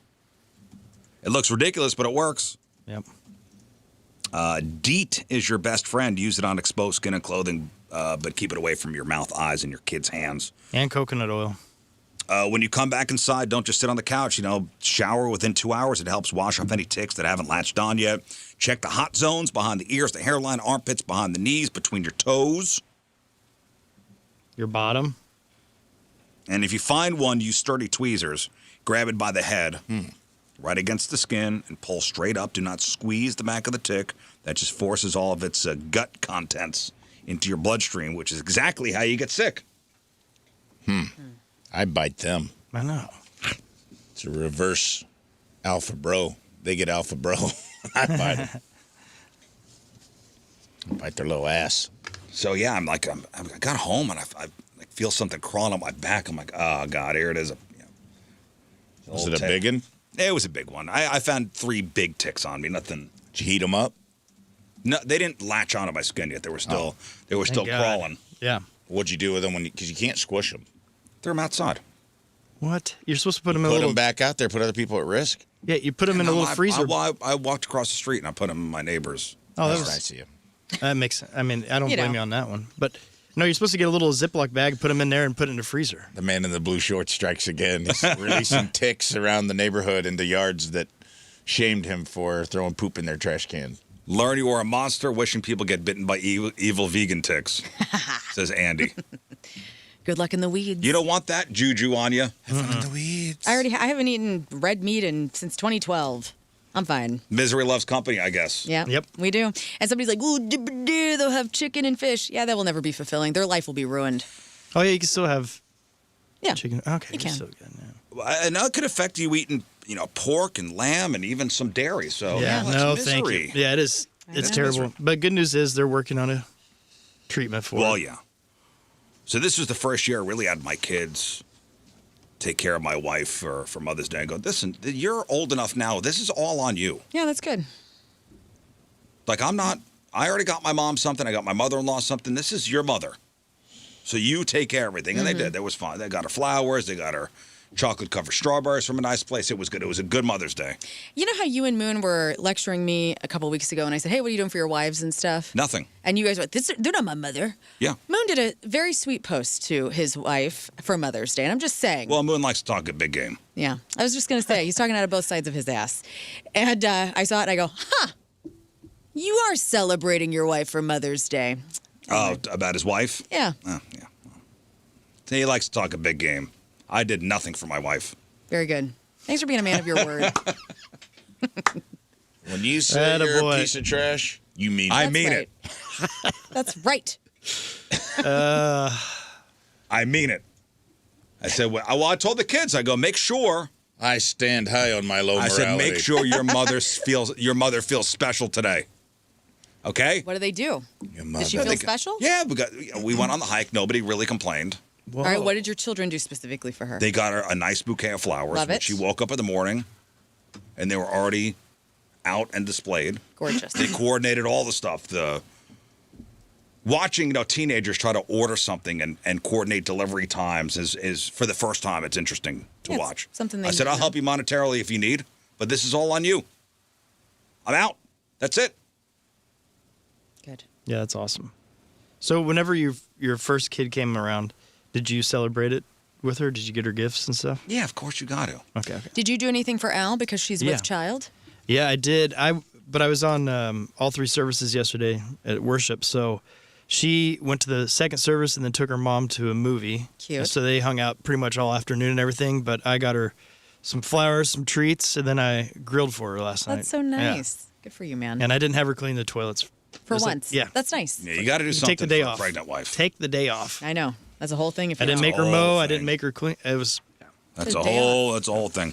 You guys want some new things to worry about? Please. That's exactly what this side of the room needs. Yeah. This corner over Actually, here. you know what? Worry Good corner. news. Good news for Warriors. I don't know if you saw this. I don't know if you saw this. If you saw this or not. But we've all been told for years that stress and anxiety are the ultimate health villains. Like Yes. relax. They say don't worry so much; it's going to kill you. Uh-huh. There is a massive new study that just flipped that script. So researchers found that one specific type of anxious personality actually has a 35% lower risk of death. Go. Over a 15-year Go. Is period. it me? Go. Let's go. This is going to turn I'm the either whole going to be world. dead by 50 In or fact, alive by 100. These people even outlasted the chill folks who didn't worry at all. Oh, my goodness. Yeah. Word. So the study looked at over 400,000 people and realized that neuroticism isn't just one thing. It actually has 2 flavors. Chocolate and vanilla. They named the protective one IRIS, emotional reactivity and internal stability. The protective warrior. Yes. These people feel anxious, nervous, and tense, but they stay stable. They don't have wild mood swings or frequent meltdowns. They're just, It was you up until a point. Yeah, the mood swings and the I was meltdowns. like, oh, it's you. And then it was they're just perpetually concerned. Yeah, I am. So you're is that the hybrid. way you are? Maybe you're a hybrid. Guys, when I will say, getting Mr. Gray to the vet last week, that was a fight or flight instinct. And then I also saved a one-winged bee in a Vegas pool this weekend. And it was a very cold pool. And I got in like the grandma from Dante's Peak in the lava to get this damn thing. So whenever I am needed, I can rise through my anxiety to save. And what did this one-winged bee do once it was out of the water? Yeah, did you take it to the vet? Well, it kept trying to go back in the water. I think it was suicidal bee. But then I flicked him onto a very cool cactus. Oh. So he's cool. So you got- Well, so there's the protective warrior and there's the volatile warrior. Okay. The volatile warrior, these are people with high mood instability, lots of ups, lots of downs, lots of feeling fed up. This is the type that is still linked to poor health. I am fed up. Okay, so that's you. So I'm going to this die does soon. not- Okay, well, bye, everybody. Bye. Love you. Bye. So it's not magic, it's behavior. It turns out, being a vigilant warrior makes you a very responsible human being. Good job. The study found that high Eris people, the protective warrior, were way less likely to smoke, likely to eat better, and vigilant about doctors. You have parts of both. They are the ones who actually go to their preventative screenings. They seek help for something that feels, the moment they feel off. Right. Essentially, their threat radar is always on. Yeah. I'm a self-aware person. You're that. I feel like you're breaking even here, bud. I feel like There's a third I level. feel like she's getting years from being so hypervigilant, but losing years again back to just regular zero. I will However live long to you were be gonna live, you're 75. gonna live. Yep. it's even. 75. Oh, trust me. And you're out of here. I think about it often, how much I'm overthinking things and then how much that is killing me. So it's Well, like a okay, so here's the bottom conundrum. line of this. So if you're the type of person who's always double-checking the locks, worrying about the weird mole, or Googling health tips, stop beating yourself up. Okay. You might feel a little more stressed out day to day, but that same internal alarm system is likely keeping you on the planet longer than the guy who just wings it. Dang it. So to all the warriors out there, take a deep breath. You might outlive us all. That's amazing. And with that being said, Then you can worry about that. You won't have any friends left. I don't want that. In fact, there I you would go. rather die sooner than be gone last. let's talk about the Nightmare Cruise update. Oh, now this I have been all over. Oh, you have. So what The do you? hantavirus? What do you know? What do Are I you ready know? to put your mask back on? I'm not ready yet, but I am concerned because it is giving me a bit of PTSD, and as we all would remember when COVID finally hit America. So I know that there are Americans from that cruise back here. It has been spread to one person who came in contact with one of the cruise people. Just so you know, they're not like just out. Yeah, they're quarantined. They are being monitored very closely. Yes. However, I think this will be different because, I mean, after coronavirus became a thing we all were aware of, researchers said, like, this is going to be an ongoing thing. We're going to be dealing with this sort of thing this is something forever. it's not spread very easy. So late Sunday night, the Department of Health and Human Services confirmed that all 17 U.S. citizens have been cleared to leave the ship. It's not exactly a standard commercial flight, though. 2 passengers are traveling in specialized biocontainment units as a precaution. I can't imagine what that's like. Right. One traveler has mild symptoms and other tested positive for the Andes strain of the virus. They're heading straight to Omaha, Nebraska, home to one of the best special pathogen treatment centers in the country at the University of Nebraska Medical Center. The scene at the port where this cruise ship finally got to dock looked something like it was out of a movie. Mm-hmm. Passengers were brought ashore in small groups wearing head to toe masks and the whole containment suits. Yeah. They look like astronauts. Completely isolated from the public. Spanish officials had to overrule local leaders to get it done. Local politicians were worried about the risk to the island's tourism, but the World Health Organization, who has been firm, said the risk to the general public is very low. For sure. And that's great. Also, if it's not low and something turns and now it's everywhere, I mean, it is survival of the fittest. This, too, is a way that we will figure out, like, people that are not afraid of it at all. Go for it. But this hantavirus is no joke. It's got is it Hanta? Hanta? I've heard both, Hanta and Hanta. It's usually, it usually has a fatality rate of between 40 and 50%, and the average age on the ship is 65, a group that's essentially at risk. Mm-hmm. So you got a 50% chance you come in contact with this. So good luck, America. Can't wait. Well, I wouldn't say it that way. Again, well, you just said it. What did you just say? The mortality rate is what? No, I'm saying, but they're not. But again, they're not out amongst us, just hanging out. Hope not. As far as we know. Yeah. But I've already seen it. Like, you read some of the comments on, like, NBC, if they share, like, an update on this, which I read this morning, and people are just like, well, nobody's going to take it serious until they have to. You got people getting crazy already. Absolutely. My daughter's got a friend who said, so to graduate next year. I guess that's not happening. See, what's funny is the thing about this is supposedly the hantavirus comes from this particular strand's from the Andes area, and so if it's been around for a while down there, not everyone in Argentina and Chile are leaning over and dying. Point. This will affect basically 0 people on the planet except for these sad folks here that are isolated. Like, it's not gonna. It can't. And reading more up on how the two bird photographers got it. Mm-hmm. They were on a garbage pile. Yeah. In is it Argentina? Yeah, I think so. It was somewhere like that. So apparently bird watchers like to go onto landfills because that's where a lot of birds are because there's food there. And that's how they came in contact with the mice that had this. You know what, though? It gave me a newfound appreciation for people that deal with, like, rodents and come to our homes. Like, what's the place you endorse, Rizz? Amco Ranger? Yes, Amco Ranger. I mean, these are people that are dealing with, because you just don't think, like, oh, mouse poop is deadly. Like, it's terrible, but you don't want it. But then it's like, oh, if you accidentally ingest that and it has traces of this virus, like, you could become contaminated. Well, it usually is caught. It's usually caught from rodent poop or saliva, and this specific outbreak is linked to the Andes strain, which is the only known strain to spread through close person-to-person contact. Mm-hmm. So officials think the first case might have started during a birdwatching excursion where this couple were exposed to rodents on this landfill. So the ship itself is continuing on a 5-day journey to Rotterdam in the Netherlands, where it will undergo a massive disinfection process. So bottom line is, I think we're okay for now. We're okay for now. Yeah, I mean, if Argentina's still thriving and they're doing just fine, and Chile is, then I think we're okay. Well, I'm never going on a damn cruise, and every one of these stories, and also the norovirus on the Disney cruise. Well, and there was like a sexual predator thing that they did on a Disney cruise. Did you see that headline over the weekend?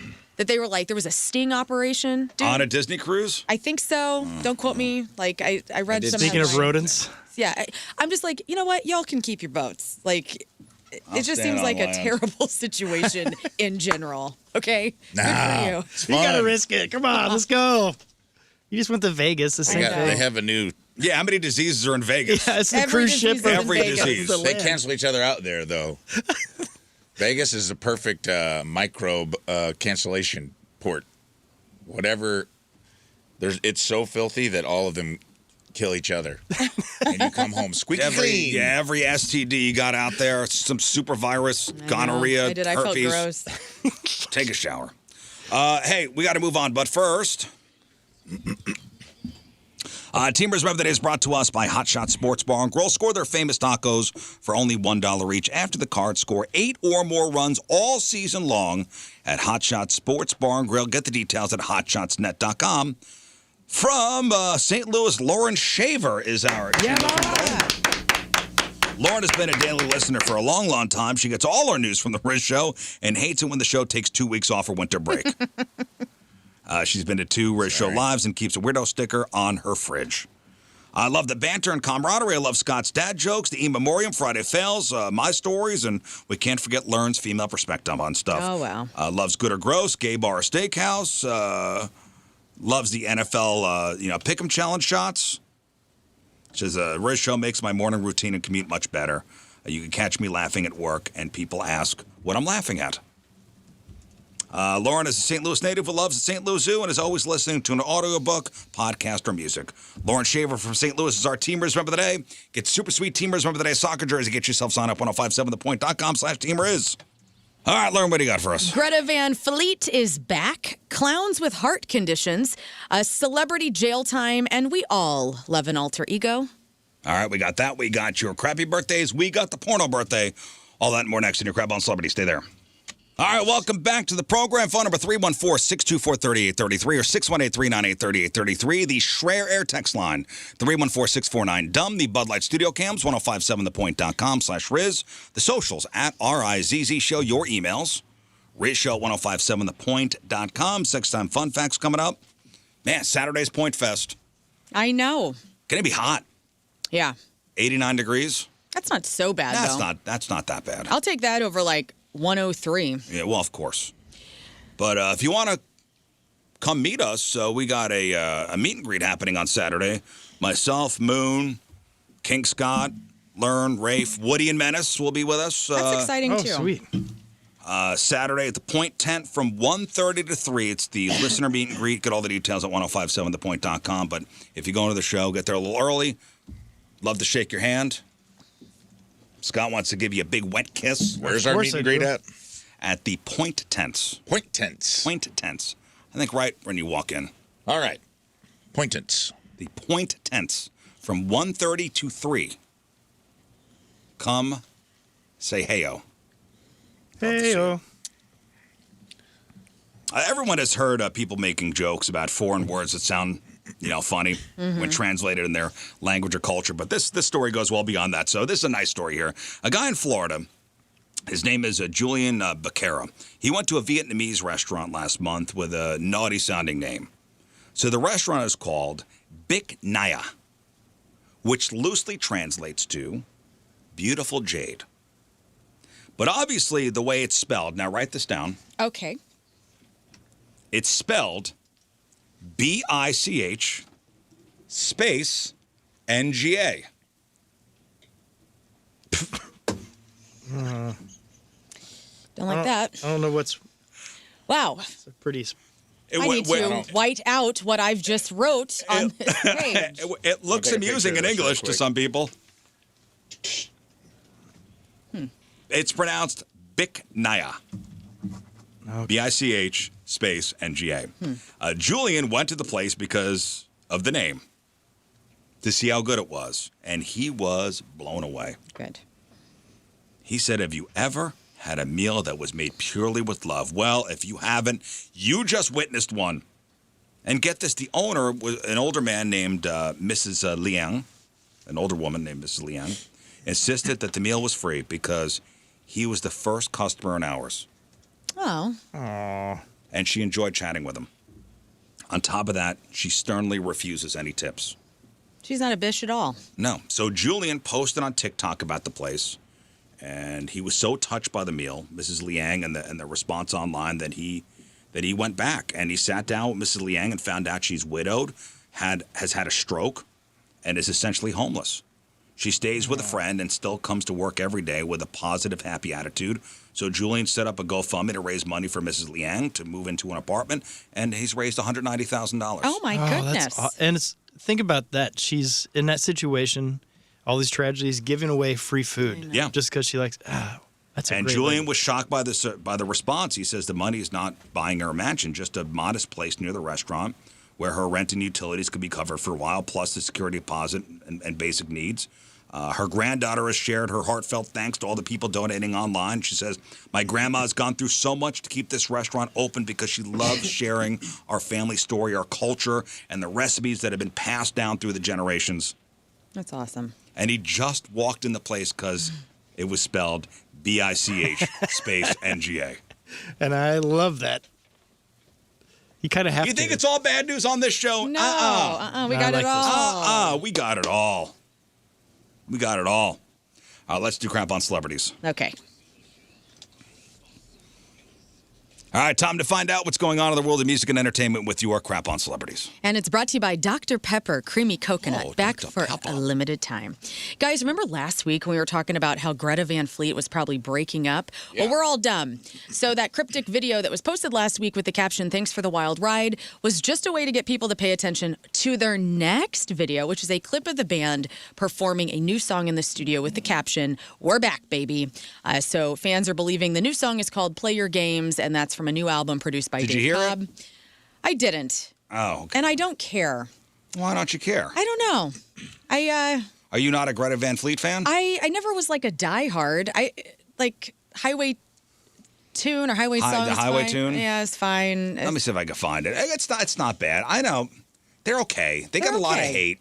I don't hate them. I'm just saying, like I'm not like dying to see them again. You know what I mean? Like I'm indifferent. I'm Greta Van indifferent about it. Let me get to you a little Greta Van Fleet here. This is a little teaser on what's to come here. Well, and so Dave Cobb produced 2023 Starcatcher as well. So see if you hear similarities.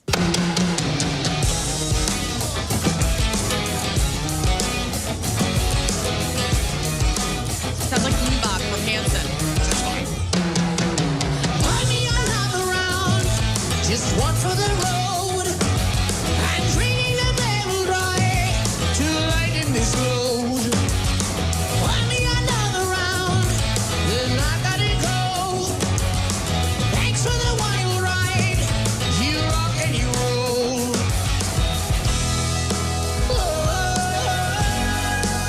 It's fine. That's fine. Okay. That's what I sound like in the bathroom. Man, It's a song. it's just Led Zeppelin continued. And Rush. They got he's got, bit, yeah. Jake Kiszka's got that. I like Getting the experience. Hanson influence. That's good. Yeah. Guys, It Red Hot. doesn't sound like Hanson. It does. Red Hot Chili Peppers' long in the works catalog sale is finally done. So the Hollywood Reporter says Warner Music has purchased Red Hot Chili Peppers catalog for $300 million. And so that is slightly down from the estimated $350 million figure that was first floated when So rumors they of the sold sale their popped up. catalog for $300 million. $300 million. So that includes 13 studio albums, 4 released by EMI from 84 to 89, and 9 released through Warner Music since 1991. And this is the second time that the Chili Peppers have cashed out on their music. So if you might remember, back in 2021, they sold the publishing catalog to Hipgnosis for $140 million. So, holy crow. So $440 million total for the Red Hot Chili Peppers music is... I wonder how I do that feel got bad. split. It's only 75 mil each. It's If they sad, did it isn't for- it? yeah. It's really sad. Well, so I'll Hopefully- bet you. So Flea and Ketis, get their cut of all the records, and then the other guys. Oh, yeah, because they haven't been on all of them. That's true. And, Yeah. I mean, Chad Smith and Frusciante have not been on. Since the origin. So how stoked are they, though? We're like, we didn't do as much, and they probably got, even if they got like 10 Well, or yeah, they 15 got- mil, it's like, Well, I mean, yeah. they were on the biggest records. Yeah. They Yeah. were on Californication and Blood Sugar Sex Magic, which Which were I wonder by if that- far the biggest records. Yeah, I wonder if it's like for each record, it was a different price structure, right? Maybe. Or would it be all I inclusive? don't know. just I for don't know all how of that it? works, but that's a lot of Yeah. money. Slipknot's Sean Crahan, also known as Clown, revealed on Rick Rubin's podcast that he requires heart surgery due to a cardiac condition. Excellent podcast. I listened to the whole thing. This episode specifically? Yep.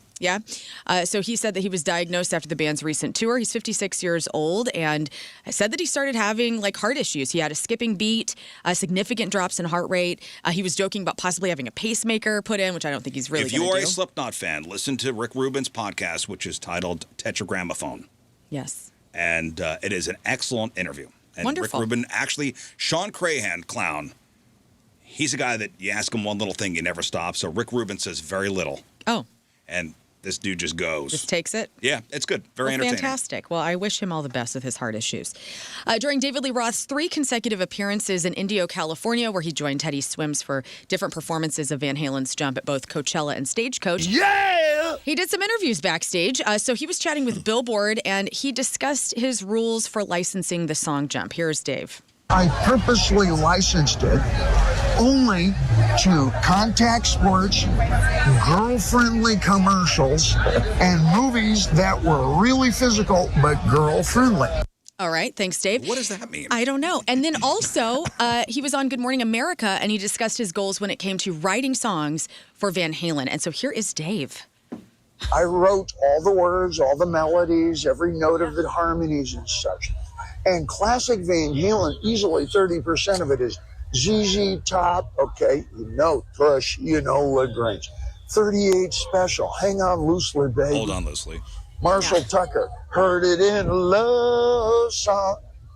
Leonard Skinner, give me 3 steps, girl. I'm not sure what that means to this day, but I want them. And all of that went into our songwriting at the same time. Okay. So Dave, let's talk about stealing music. It's influences from all the other. That's pretty fun. The context, I watched that interview, and the context was, he was like, a lot of bands were writing music for dudes. Uh-huh. And he's like, Van Halen was for the girls. And That's he's right. like, I wanted girls at the show. So he's like, even though it had all this like machismo influences like that, he was saying that he was always mindful of also having, make sure Van Halen was for a female audience. Pretty smart. Did you watch the roast of Kevin Hart last night, Rafe? I watched parts of it. And I watched, they were like putting up live clips as it was happening on Instagram. There was some good stuff. Was it good? It looked pretty good, yeah. Who was on it? The parts I watched. It looks like a lot of folks. Pete Davidson, Chelsea Handler, Tony Hinchcliffe, Cheryl Underwood, Lizzo, Jeffrey Ross, of course. Shane Gillis hosted part of it. Cat Williams came out. That was pretty cool. They Love have an Cat ongoing feud. So here's a They have a couple feud. of... They do? Oh, I didn't know that. They squashed it live. Last night. Squashed. So first play the Tom Brady part. So, you know, Tom Brady came out while Kevin Hart was talking about him on stage. It's kind of cute. I'm going to tell you right now, this is going to be way better than the Tom Brady roast. Way better. Do you ever shut up? Have you even left the forum? Or have you just been here screaming into that mic the last 2 years waiting for daddy to come home? Well, unlike your real dad, I actually showed up. Oh, you son of a... I do have a few words for you before I return to my affairs in Las Vegas. Oh, wait. Not supposed to talk about affairs in Vegas? Oh. I think I broke another rule. Talking about Kevin Hart's affair. Yikes. Big yikes. And here's a little montage That's very funny. of some of the quick jokes from different roasters. Okay, here we go. Everyone loves you, Kevin Hart. Jeff Ross. What a story. Your dad was a street hustler and addicted to crack cocaine. So I guess being dependent on the rock runs in the family. Kevin's dad wasn't there for him because he was addicted to cocaine. This is Shane Gillis. Which is a lot more respectable than not being there for your kids because you're filming Jumanji 3. Kevin, you're going to hear some things tonight that you're not familiar with. Those things are called punchlines. So it's really good. It came out yesterday. It's on Netflix. And have to watch way to that. go, Yeah, Kevin There's some Hart. good ones. The Rock showed up and surprised him out of the audience too, which is kind of cool. He wasn't scheduled to be on the show, and he kind of emerged from the audience and then roasted him pretty hard. It was cool. Billy Bob Thornton's Rare Condition, he says, I just assumed everybody felt like crap. So he was on Howie Mandel's podcast recently, and Billy Bob got in the weeds about why he eats the way that he does, which I never knew. I heard that he was like a germaphobe. So thin and like... He's lanky. Tim McGraw's like that. Yeah. He like is super weird about the way his food is packaged and delivered to him, and he wants all of his sodas. Like if it's a soda, it has to be closed. Right. Any drink he gets can't be open. Well, I don't think that Tim McGraw may have some health stuff too, but like Billy Bob Thornton's is part of like his blood. So I guess he's the 1% club. He has AB negative blood. It's incredibly rare, and it says he claims that because of this, his body produces fewer digestive enzymes, making it a nightmare to process certain foods. And he also talks about growing up in Arkansas and Texas, and he dealt with constant stomach issues where he said to Howie Mandel, I just assumed everybody felt like crap after they ate. And it wasn't until the late 80s that he realized that he was actually allergic to wheat and dairy. Oh, poor thing. Poor thing. And then also, he avoids wheat, dairy, all red meat, just like the tick virus. And he basically claims himself a vegan who cheats sometimes. And he loves a hillbilly bagel. And so he says his son apparently went over to Billy Bob's house once. This is Howie's son. Was served a snack consisting of a bagel, cream cheese, and ketchup. So Billy Bob proudly calls it the hillbilly bagel. And I guess he's got all sorts of issues. Smokes like a chimney, though. He just eats cigarettes. Yeah, it's fine. Great. So he's got a health condition. That's why he's such a weirdo. There is a movie in the works about the rise of MTV. I'm excited about this. So Deadline is reporting that Neon has secured the rights to the project. It's an adaptation of the book, I Want My MTV, the uncensored story of the music video revolution that was written by Craig Marks and Rob Tannenbaum. And so it's going to be the chronicalization of MTV, how it became, how it went away, and it's going to focus mainly on its inception and its early years. So if you miss MTV and you want to learn more about it, be on the lookout for that. Also, Debbie Harry and Pamela Anderson, mother-daughter duo we didn't know that we needed. I saw this headline over the weekend and I thought, that's crazy because, you know, when you think of Debbie Harry, she's 80, Pam Anderson's 58. Two of the most iconic women ever.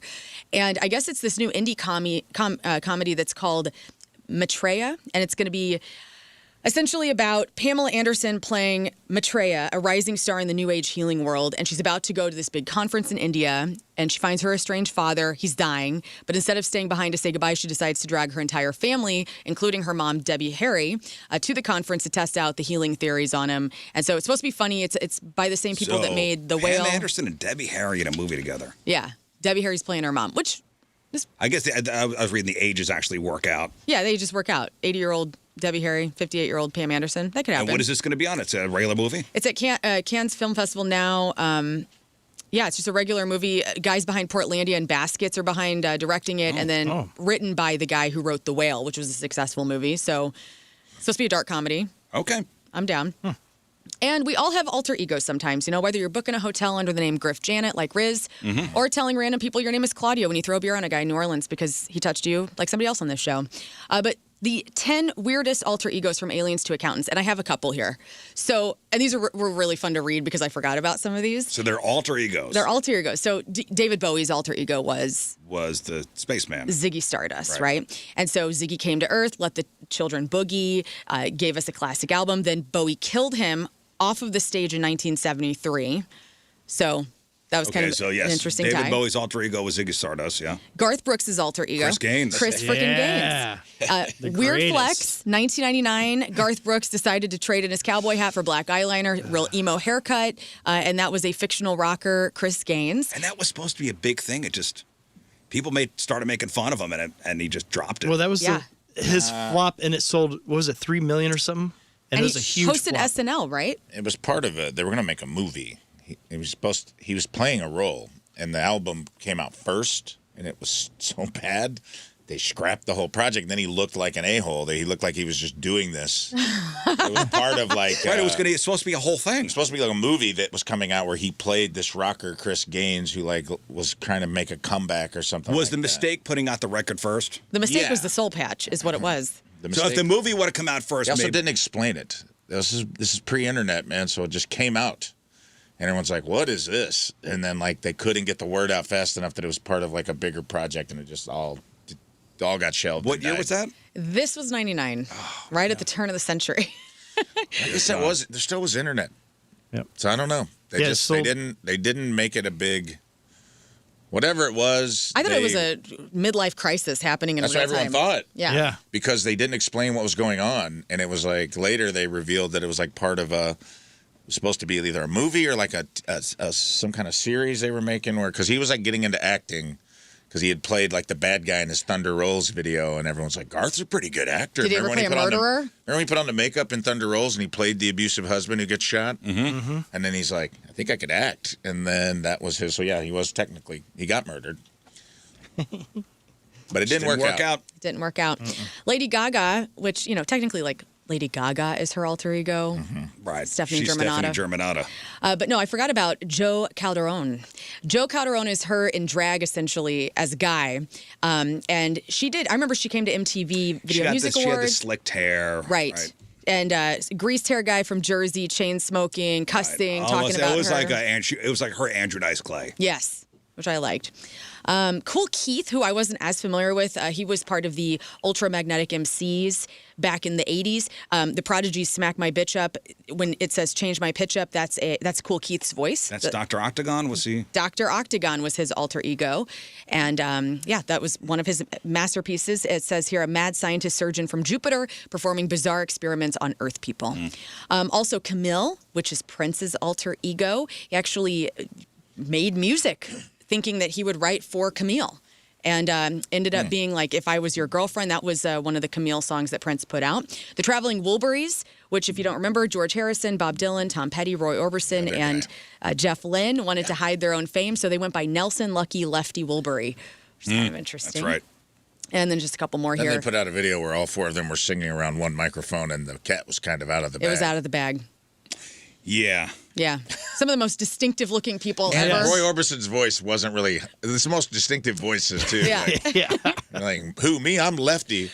Pretty woman. Like, I don't know, Lefty. You sound like Roy to me.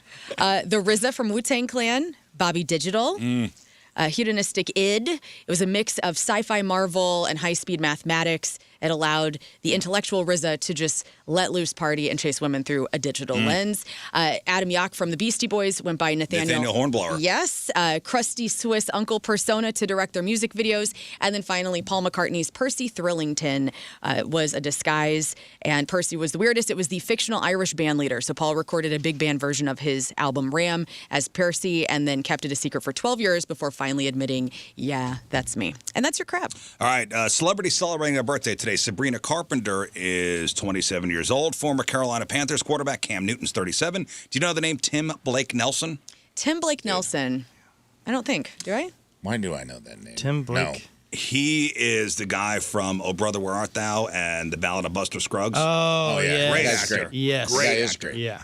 He turns 62 today. Original MTV VJ Martha Quinn turns 67 today. And legendary lead singer of The Animals, Eric Burden, turns 85 today. Out of curiosity, have you seen Cam Newton's podcast with Ray J? No. Good watch. I recommend. Cam Newton's podcast is pretty good, and he interviewed Ray J, and that guy's talking about like making the sex tape with Kim. Oh, and, really? like, Oh, really?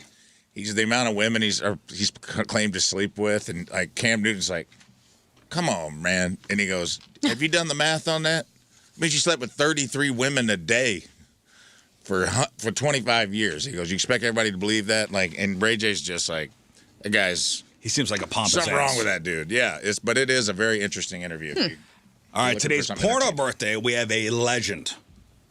The North Pole, Peter North. Buckets Oh, my of goodness. fun.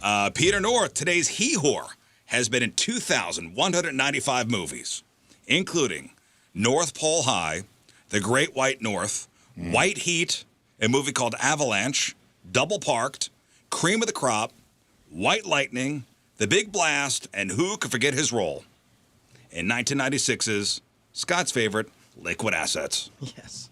Classic, man. It's so good. His Whoa. performance That in plays on so many levels.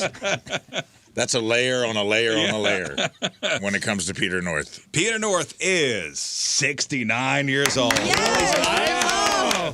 It's like an eclipse. This is 69 so years old. great. That's awesome. I thought this was going to be a would have been. No, he's I still didn't know alive. Peter was still alive. You know, He's Peter still with North us. made one of my favorite pornos for real. And I used to, whenever and listen, Yeah, okay. and I'm not saying this like to be dirty. He did an Invisible Man porn where he wore a green bodysuit. Yeah. And one of my girlfriends found this porno in their parents' collection. And so whenever I would have house parties, we would put that porno on because it was so damn ridiculous. Because think about it. It's just a man in a green suit with just like a slit cut where his dong is. And you could see this, like the seam. And so it's just a dong It like was ridiculous. flying through the air, dude. It was hilarious. Oh, my Thank you for existing, Thank you, Peter North. Thank you, Peter. Also, somebody stole it from my house, and I really would like that back. It was a tape. I know what you're getting for Christmas this year.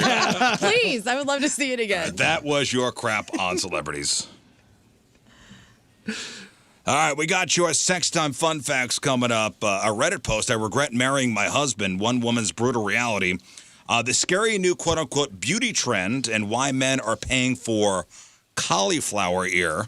Ew. What? No. Oh, yeah. Don't. I have a theory. Okay. I do too, I guess. Yeah. Okay. Yeah. We'll I get think to it's the it. same. And the Ozempic penis explained. Oh, great. Check this out. So there's a post blowing up on Reddit right now. It's a heavy one, and we'll start with this. But it's a situation I think a lot of people might find themselves trapped in. It's titled, "I regret marrying my husband. I hate myself for staying so long." Been there. What? It's sad. Just wait to hear the details on Okay. this. So she starts off by explaining that her husband has a chronic foot condition. Okay. Ew. He's in a lot of pain, which is tough. But she says he uses it as an excuse to do absolutely nothing around the house. And she suggested things he could do while sitting down, folding laundry, organizing the kids' toys, but he just refuses. Yeah. For their entire relationship, he's dangled the "I'll get a job" carrot in front of her. But now he's been denied disability 4 times, and he finally admitted he just doesn't plan on working at all. That's it. Okay. I'm not working at all. Not even a desk job. It's not hurting your foot to sit. So here's the dynamic. She's the sole breadwinner, even though she'd love to be home with the kids. And get this, even when he's home, she has to have her mom come over to watch the kids because he says he, quote, can't handle them alone. This man has unlocked the secret to every male fantasy. He just seems like a piece of garbage. Yeah, I agree. You He have to just get seems through like it. a lazy piece of garbage. I get it. You have a problem, but there's people with no foot doing a million things. Of course. This is silly. So she has a job interview tomorrow, and she says the reality of his uselessness is just hitting her like a ton of bricks. She knows she needs to leave, but she's terrified. Their 4-year-old is autistic, and she's worried about the ish show of a divorce and what that does to kids' lives. But the most chilling part, it's not just the laziness. He's got a terrifying temper. He hasn't been physical with the kids, but he has been physical with her. And her biggest fear isn't just being alone. It's if she leaves, he might actually get partial custody, and she won't be there to protect the kids for when he flips out. Yeah. So it's a bad one. Yeah. It doesn't strike me as the guy who's going to fight for custody. Yeah. He doesn't want to have to deal. He just seems like a piece of garbage. See? Yeah.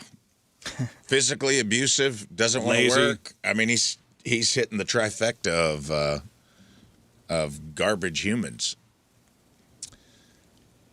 Well, she says she's been in therapy and is finally realizing she doesn't deserve this life, but she's paralyzed by the custody situation. It's just a reminder that sometimes the why don't you just leave, question is a lot more complicated than it looks, Yeah, for sure. from the outside. Man. But do you stay in an abusive relationship for the sake of the kids? No, maybe that's worse. No. At first you do because The it's kids difficult. shouldn't be But in then that environment. yeah, you get out eventually. You need people in your life to help you get out. So hopefully this woman has community and a family. It's like, hey, your happiness matters more. It worries me that she takes to Reddit with this. Maybe she doesn't have anybody. Right. Yeah. Hopefully she listens to our show. Get out. It's hard to leave. I think they said it takes like 7 tries. It's hard. It's hard when you have any kind of tie to the person, kids, pets, whatever. Like it's hard. People stay because they don't want to leave behind, The comfort of. Yeah.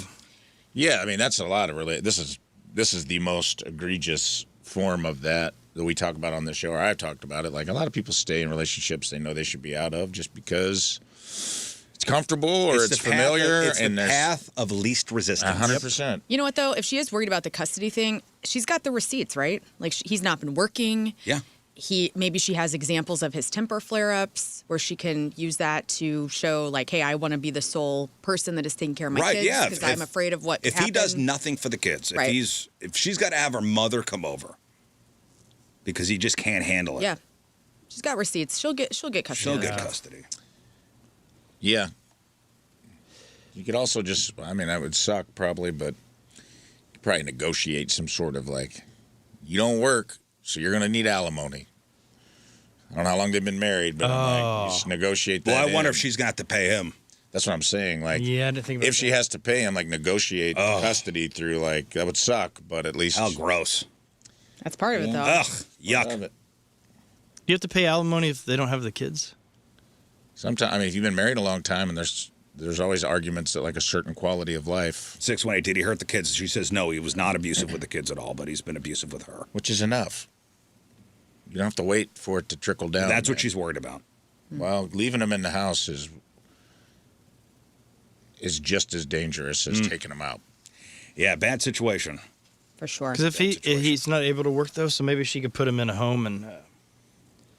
Put him in a home? Yeah. Like a nursing home? Yeah. Well, it sounds like he needs to be in assisted living because he can't do anything. And then you can avoid the divorce thing. They have a 4-year-old, and I mean... What happened to the damn foot? Does it say? A chronic foot condition. Oh, it sounds like a tender foot. Sounds like the gout. He's got gout. It sounds Watch out like for the gout. It'll get you. It'll get you. All right, so on another... Okay, this is a different, more amusing. We're pivoting. We're pivoting here. So there is a new beauty trend where men are paying for cauliflower ear. Now, this has not come here yet. Okay. This is, for right now, this is a trend currently in a foreign country. People want chewed up ears. Yes. I have a theory. I would like, okay, Rafe's But I got a also theory have a here. theory. I want a country and a reason. Oh, a country? Oh. Do we need to be racist? Just You mean racist? What I do you don't know. mean? I Like was gonna picking a say country, Ireland. no matter what he Yeah, says, is racist. I'm thinking one of the places where they like to get in fights. Ireland. Oh, by the way, 618, time for the woman to hire a hitman. Okay, that is one. Why are you double We did not tapping the say that. comment? Why are We you did not double say- tapping we the did not comment? say- we did not Double say that. tap, back of the head. Heart. Stop! Don't I'm heart gonna that heart comment. that. Okay. Okay, so I need it. So Ireland Yeah. and why? The Conor McGregor theory. I think guys are so embedded in the MMA alpha male world They got that it. they want like to look tough. They want the cauliflower ear as like stolen valor to be like out, and so people will think they're like a fighter. That's what I believe. Is that your theory? That is my theory. So out of Ireland, learn. Okay, I'm going Scotland, and I am thinking it's like instead of having like a big buff chest, it's like, oh yeah, I get in a lot of fights, like I kick somebody's ass. Okay. Like it's kind of like So showing. same theory. Yeah. Same theory. Okay, let's Scott? see here. I'm going to go. Let's go with. We'll go with France. They're trying to look tough. Okay, They want to finally toughen up and be like, hey, we have people that fight here too. So I think that's where it's at. they're all in the same vein of. You're why. wrong on the countries. Dang it! I will give you one more guess for the country. I feel uncomfortable. The United States of America. I said it's not here yet. not- Canada. I love you, Canada. Canada. That's not a No. Canada thing. Oh, This is, It's very obvious. yeah, South Korea. No. clearly it is not. Country? Yeah. Brazil? This is Russian. Oh, Russian. Come on, Rafe. I thought I was it trying to was, think where like all the good fighters come from. The Brazilian Jiu-Jitsu is one. yeah. Russia. Russia. Chechnya. Is. So maybe- in the world of combat sports, the cauliflower ear is usually seen as a badge of honor, a permanent deformity you get after years of being punched, wrestled, and tackled. But in Russia, it seems some guys are skipping the years of training and going straight for the mutilation. So here's the deal. There's a rising trend of men paying for procedures to fake the seasoned fighter look. It is a tough guy shortcut. It's the Greg Warren makeover. But this Yeah, was going to all ask you how about you got that and be like, oh, He's. yeah, good question. It's known scientifically as an auricular hematoma. And it happens when the ear takes a massive hit or constant friction. Yeah. Blood pools under the skin, And if it isn't drained, it hardens into a lumpy, cauliflower-like mass. Now, for some people, for most people, it's something to avoid. But for others, it's basically a don't mess with me sign. Here we go. Like Greg Warren wrestled, right? So that's where he got his cauliflower ear. Yeah, he was a It's for collegiate years getting All-American rubbed in wrestler. the mat. His valor was very much not stolen. And I will say this, every time Greg is here, and if I notice his ear, I do think it's kind of hot that Greg could wrestle a man to the ground. Mm-hmm. So there is some part of me that is maybe kind of into this, unfortunately. But if it's stolen valor, like that's super lame. And if anybody ever finds out about that, you look like a total Well, men across idiot. Russia are seeking out this procedure to look more intimidating. So the logic is if you have the ears of an MMA fighter, people will assume you're a pro and leave you alone. Huh. So this is kind of like a thing to turn off other men from getting involved with something. Like if they see, like, oh, I'm not going to mess with that I'm not guy. going to mess with this guy. He's got cauliflower ear. Is it stolen valor if they convince Conor McGregor or someone like that just to punch him once? And they say, well, I fought Conor McGregor. Like if you get it legitimately? Because I have the price for how much it Oh, no, I'm costs. talking about after. Give me like $15,000. Really? 15 grand? Yeah.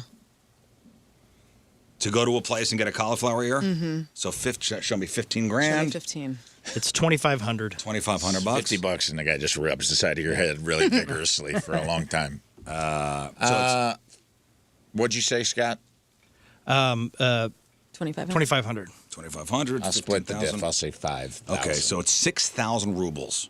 Dang. Which is $80 an ear. Yeah. Yeah. I should have stuck with my $50. And the doctor who does this, and I'm using doctor loosely, practitioner, I'll say, business is booming. $80 an ear, booked out a month in advance. To get that really seasoned look, clients have to come back for multiple sessions. Weird. What a strange time to be a human.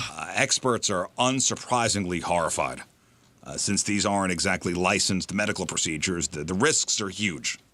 We're talking about hearing loss, cartilage infections, nasty abscesses that could lead to permanent damage far worse than just a lumpy ear. And you can't get your ears pierced. It will never look good. What about don't ever do this. You guys like your danglers too much. Yeah. And psychologists are also weighing in, pointing out, a pretty obvious flaw in the plan. The ears don't give you the skills. Wait. Real martial artists usually have a quiet confidence that people can sense. You know what I'm saying? Yeah. Next, it'll be the flat nose. If you have the cartilage boxer's nose, Yeah, and the those broken- noses that just like have no bone left in them. If you have the ears but lack the actual calm and capability of a fighter, the mask of masculinity falls apart pretty quickly the moment a real conflict starts. Yeah. Also, the people who want to go get this, like, you're already. There's probably a certain type of personality that's probably already pretty easy to see through. Do you know what I mean? Yeah. If you're willing to go get a procedure, if you're that obsessed with it, that people see you in this way, that's how you want to be perceived in the world, then you're probably already so fragile Yeah. that people probably see through it pretty Again, they can see right through it. That's the whole thing. Hey, you may have the ear, but you don't have the confidence. Right. You don't have the essence of a fighter, which you Right. could tell. Why are you wearing a gi in the bar? You ever have? Oh, I forgot. I just came from training. Yes. You ever been around like a legit? Well, Adam Sella. Yeah. A legit. He's got cauliflower ear. He's got Really? he's got the nose too. Right, but you know what? When you're around him, Uh-huh. this guy could kick somebody's ass. Yeah, Like, but he doesn't carry himself like that He at all. doesn't, Those but- guys don't do that. But they still have. You know. You There's a know. look. There's a look. There's a look. Well, he looks like he's been in a lot of fights, and he has. And he just looks like at any given moment, he's like, I could choke anyone in here. If I wanted to, I could choke them out right now. Oh God, I would love to walk into a room knowing I could kick everybody's ass. I know, It's me too. never going to happen. It will never happen in this life. Become a kindergarten teacher. It's too late for But he's you. the sweetest guy in the world. Like when Scott you got hang, me. and that's the thing with those dudes. Like when you're a professional fighter, Even still, it's questionable. with a few of the crazy, like there's the Nate Diaz's of the world that probably do still go out and get in bar fights and like Rampage Jacksons. yeah. But for the most part, the ones that I've met, you're so self-assured that you can that you don't feel the need to prove it. So it's like they're usually pretty laid back. They usually avoid it. Yeah. You know, like 'Cause when they I've know been they out can with do some Adam damage. before where he's like, this guy's being kind of weird. He's like, let's go. I don't even want to be in the vicinity of this. I love hearing the stories about somebody like Tony Twist, who was, a goon, and an enforcer in the, in the NHL, and people go to his bar just to fight him. And he would oblige. I know, that's kind of cool. He would be like, all right. amazing. He'd be like in the middle of, they said he'd be in the middle of eating like some toasted ravioli, and he'd be like, he came here to fight Twist. And he's like, Okay. all right. Put these under the heat lamp. I'll be right back. And he'd go outside and he'd just tune somebody up in the parking lot and come back in and finish his meal. That's amazing. That's amazing. What a different time. Different time. It's usually the guys that are like, I could totally fight the bear. Like whenever you have to pick out an animal that you Yes. can Yep. fight. People that say, oh, I could totally take down a bear. No, you couldn't. You're going to be dead. Like You can't all of take you. down the bear. No, you can. Koala. Maybe a koala. Those are actually Maybe a teddy pretty mean. bear. Trash panda. Maybe a teddy maybe. bear. I fought a Teddy Ruxpin one time. Got him. It was close. It was a draw. By now, everybody knows about, the weight loss miracle, drugs like Ozempic and Mounjaro. But as they become more mainstream, we're starting to hear about some pretty unexpected and frankly bizarre side effects. Yeah. I had a conversation this weekend about my buddy's on tirzepatide, and it helped him with drinking. This is interesting. He's like, Helped man, him with drinking? unintended consequences. He's lost like 135 pounds, and he also was like, man, I quit drinking. And he's like, I wasn't problematic, but he's like, I drank bourbon every night, and it was kind of It suppresses, like the dopamine hit. yes. Yeah, he's like, and I guess that's a thing too that these are helping with, is they're finding out like it, because it is pleasure center. It kind of kills the pleasure center, like the reward thing with food is what it kills. So people don't. It kills the food noise and planning, and it's having some unintended side effects with like Well, it's good. alcoholism and addiction. Yeah, it's Great. kind of. Great. It'd be nice to find out that was an unintended. But what about Ozempic penis? Oh, no. Now that. Does it kill the penis? The latest buzz is something called Ozempic penis. Skinny John. And I'm about to break it down for you. Okay. Lay it out there, bud. Your argument, not your What's Ozempic happening penis. below the belt when you're on these GLP-1 medications? So, number one, people are reporting my penis is getting bigger. Yes! Get me on it. It's because your body is becoming smaller. It's not actually getting bigger. Text victory, man. To clear up the What? biggest rumor first, Okay. Ozempic does not grow your dong. Losing weight. However, many men report looking longer. When you lose significant weight, you lose the fat pad located right above the penis. Ah, Hell yes, yeah. When the fupa. fat disappears, more shaft is revealed. Hello. right, all Oh, more shaft. It was always there. which Inner is hidden. shaft. You had it in you the whole time. It was always in you. It was Outside always- of you the whole that time. shaft was always in you. Hey, That's so your inner great. shaft. Bring it in. Shaft. Hey, speaking of that, I learned a new thing in Vegas. The puppetry of the penis. Are you guys Yeah. familiar? Oh yeah. Oh, yeah, that I had them in shows- studio one. Did you? Oh yeah, years ago. Penis contortions. Never knew about it. Excellent. The sailboat. Did you go? No, I didn't go, but I learned all about it. Do you remember puppetry of the penis? Did you guys go to the I strip never club? saw that. We didn't go to the strip club. Oh, years ago those guys were on. Did they? Before I did the morning show. Yeah, they I make think like it a ham sandwich out of their wiener. It was a cheeseburger. Cheeseburger, that's right. They were in studio, and this is when I was doing middays. Yeah. And the sailboat, It's amazing. Had no they're idea. still around. They're still around. Whoa. Yeah, and I believe they are at the Museum of Erotica in Vegas. Good to see those guys. I Are still. know. One of those guys actually looked like you. Hey, Where'd you come from? Vegas. Anyway, sorry, back Puppetry to of the you. penis. Wow. Haven't heard that in a long time. Okay, the dopamine downside. So while looking better in the mirror is a plus, your brain might not be getting the memo. Ozempic works by tweaking the brain's reward system, the same pathways that make you crave a cheeseburger, a cigarette, or a glass of wine. Because sex is also a dopamine-driven reward, the drug can actually lessen your libido. Yeah. You might find yourself just not that interested. Since the drug is designed to quiet your cravings for food, it might quiet your desire for sex too. Oh, Okay, it's not all bad So news much though. done. yeah. Bad time to get a bigger. Bad time to have a bigger dong, huh? Well, I don't want anymore. Now that I got all the shaft exposed. Yeah. Just give me cauliflower ear. Now, it's not all bad news for your sex life. On the flip side, these drugs help manage diabetes and heart health. Better cardiovascular health means better blood flow. Better blood flow usually leads to a stronger arousal and a better sexual function. Reschedule victory. That's all. For some, the physical mechanics actually improve even if the urge stays quiet. The takeaway here is doctors pay attention because so many people are on these meds for health reasons. They might not realize their changing sex drive is a side effect of the shot. If you feel like your libido has completely tanked, Yes. it might not be just you. It could be the medication. And doctors suggest talking to, your healthcare provider about adjusting your doses, finding the right balance should help you keep the health benefits without losing the spark in the bedroom. It's pretty cool. I haven't heard that from anybody. Well, I mean, it's anecdotal, but I have a lot of friends on. It just hasn't been around that long. I mean, now we're starting to. Yeah, I haven't heard anyone say that they're not horny because of it. Yeah, That's good. Could be though. Well, I mean, it's also something people don't admit. But now that so many people are on it, and for so longer and longer, we're getting now what it's really doing to people.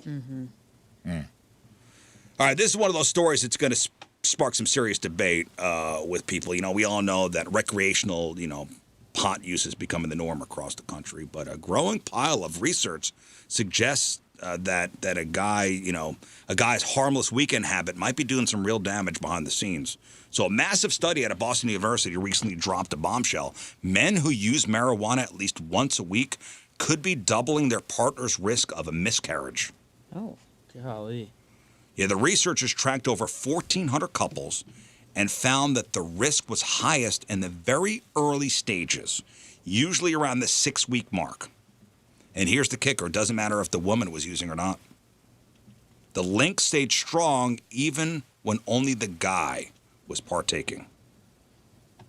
So what's happening under the hood here? According to reproductive experts, THC actually binds to receptors in the testicles and the sperm itself. And doctors have seen it firsthand in the IVF lab. When a young, healthy couple's embryos suddenly stop developing on day 3, they say 9 times out of 10, they find out the guy's been using marijuana, cannabis. Basically, it's hitting the pause button on embryo development before it even gets a chance. Oh, man. So it's not just about the risk of loss, it's about the quality of the swimmers. Multiple studies have shown that cannabis can lead to lower sperm counts, lazier movement. Yo, bro, I'm not going anywhere. Mm-hmm. The sperm aren't just that fast. So it ups the chance of, did you say of miscarriage? Yeah. Yeah, I mean, and that is for for female reproductive health. I mean, there's a lot of laws in place right now that even miscarriages have a lot of complex law behind it. So well, and this is that's not, scary. and this is the dude, and this is, it's, even if the woman doesn't partake, this is just the dude. No, I know, that's what I'm saying, but when a woman miscarriages, that is so traumatic. One study in be Jamaica. thinking about this if you're trying to get pregnant. One study in Jamaica found moderate users were 3.5 times more likely to have misshapen sperm. Mm-hmm. But there's the but wait moment. Now, to be fair, the science isn't 100% settled yet. A Harvard study actually found that men who had smoked at some point in their lives had higher sperm concentrations. It sounds crazy, but researchers say it just proves how little we actually know because it's still federally illegal and tough to study. Well, what I'm saying by that, what I'm coming from the female perspective with is when women are trying to get pregnant, they go through leaps and bounds to make their bodies healthy. So if you are part of a relationship that is trying to get pregnant and you don't want to have complications, stop smoking the grass for a while. So this is not one more added thing for your woman to have to possibly go through. No, you're 100% right. Get off the grass. Get off the grass, man. You got to participate in Just this. like the boys at the golf course, That's dude. right. Don't do the devil's It's not lettuce. just about the women getting their bodies That's what ready. I'm saying. Dudes, you got a big part of this too. That's right. Eat your pineapple. That's it. Yep. That's a different thing. All right. Oh. Eat carrots. Stop smoking weed. Start smoking little baby carrots. And then get your boys ready. Get your Michael Phelpses out there in the world. Don't get your. I just imagine like all the The weed sperm looking like the Grateful Dead dancing bears on their way to the egg. Here's the takeaway. So the message for everybody out there, Rizzuto listeners, is clear. If you're trying to start a family, swap the gummies for some vitamins. This is one of the most movable factors for improving fertility, meaning it's just one of the few things guys actually have control over. Yeah. So. Okay. What do you mean? What vitamins? Flintstones, kids? What are we talking here? I don't know. Yeah, do they make random vitamins? They prenatal don't. vitamins Yeah, they for make. men? They have. Yeah. Yeah, I That's had cool. to take 2 different types. That's great. That are all made for it. But Is it that worked. what that pill bottle that says shooters on your desk? Yeah. I wondered what that was. Yeah. That's it. Good old shooters. All right, listen, we'll take a break. We'll come back. We'll finish up Sex Time Fun Facts. Rafe on relationships. What do you got? I got a Mother's Day conundrum from Reddit. And also, women are sharing the most, the moment they learned they were dating an idiot. We'll chop it up next. Learn you sent me this interesting Reddit post. What is your go-to excuse when you don't want to give your number out? Yeah. Women. Do you have one? My go-to? Do you have a specific one? Well, I'm married, so. Well, still. That's my Likely excuse. story. That's my excuse. I'm married. I can't have a number. I'm not saying now. I mean, before. Oh, before? I would give a fake number out. I remember I used to give out like the movie phone or whatever. It was like the show times for movies. I did that. You'd give it an 800 number? It was an 800 number. It was like the Waterloo, Illinois theater number. Damn. That's and you'd awesome. call and it would have the show times on it. Like that was your 618-939, whatever. Yeah. Damn, bro. But Brutal. there were some on this Reddit feed that were interesting. So, like one person, most of the time I just say no thanks. No is a complete sentence, Right. obviously. Somebody else said, Ooh, man. As a guy, you walk up to a chick and, hey, can I get your number? And she goes, no, thanks. Yeah. would you rather have that or the fake number? You know what? Give me the fake number. Okay. So you don't look Give me the terrible. fake number. You know why? Because for that moment, I'm going to feel like, all right, Yeah. Yeah. And you're like, am I actually going to ever call this number? don't ruin my night. I imagine now it's harder to not give out a fake number because if you get asked a number, like on Saturday or Friday whenever I was in Vegas, Tim and I met this couple, and the woman was super sweet, and she was like, "What's your phone number?" And I was like, "Yeah, I want to. This person's from California. I don't know her, but I was like, I would love to stay in touch." And I gave her my real number, and she immediately texted me like right there. Oh. So if you do that, Yeah, I you imagine run people that are risk. going to run the risk of texting you and then they don't get an answer, and then Would you, all right, Rafe, would you awkward. rather a no thanks right away or a fake number? I want the no thanks. Because then I have a chance to be like, I wasn't talking to you. Bitch. Whoa. And then I was talking to your friend behind you. She doesn't want to give you her number either. Well, that sucks because I only had one come back. I only had one. I wasn't talking to her either. I was talking to the guy right behind her. The janitor? I'm just going to keep going until somebody gets me a number.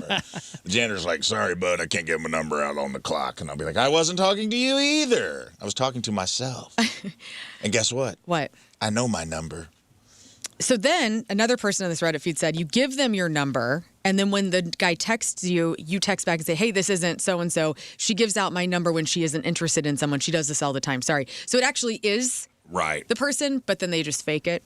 And then a lot of people just say they get the guy's phone number instead. and Right. it's kind of Or fake somebody news. that said, I don't give my number out. And then Right. and then they'll go, well, what about social media? And then he said, I don't give that out either. Mm-hmm. Well, I feel like that's the thing now is you can just defer to, just DM me on Snapchat, Instagram, whatever your chosen platform is, and you can just ignore the DM or whatever. Ask me for my phone number. Scott Daniel, I noticed you from across the bar, and that dangly earrings got me pretty bricked up right now. And I don't usually do this, but I wanted to come over to you inside of this Buffalo Wild Wings. Wow. I'm sorry I interrupted the big game, but I was just hoping, shot in the dark here. Think I could get them digits? I'm actually trying to cut back. Oh, You're trying to cut back on phone numbers? Yeah. on how I've many been deleting a bunch. perfect angel men are in your phone? Ask me again. Okay. Hey, can I get your phone number? I've got the clap. What? Oh, Whoa, a fancy light The system? clapper. was that meant to deter me in some way? I wasn't talking to you. I was talking to your friend behind Looks you. like I'm looking for a round of applause. Let me see here. What else? Let's see here. Why don't you? I'll give you a hand. Why don't you ask me for my number? Can I have your phone number? What? That'll That's work not your too. phone. No. Is that a Glock? It's Is a that a Glock Derringer. in your pocket, or It's you a just little happy to baby see me? Derringer. I'm good. I'm not interested. No thanks. I got herpes. What? I don't have a phone. I don't have a phone, sir. Phones are for squares, see? I don't have a phone. I'm a time traveler. If you're on the dating scene, you know there are times you immediately know the other person is not a fit. Other times it takes a little longer before the red flags emerge. So there's a new list online where women are sharing the moment they knew the man they were with was an idiot. Oh, And no. don't get butthurt, guys. I'm sure there's a list out there that you could find where it's men saying, Yeah, the women moment suck I wait a minute. too.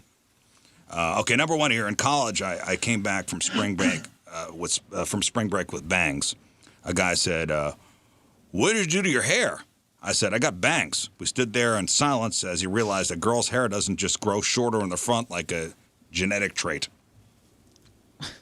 My husband thought that women wear white when they're on their period because that's what they do in feminine hygiene commercials. Another said my ex-husband saw a Tampax ad on TV and said they only advertise those when they know women are having their periods. I had to explain we're not all on the same schedule. I knew a guy who thought a woman could just take a shower after sex to prevent pregnancy. Wait, that doesn't work? My first boyfriend thought that a woman's breasts inflated during sex like a man's penis does. Well, there is some truth to that.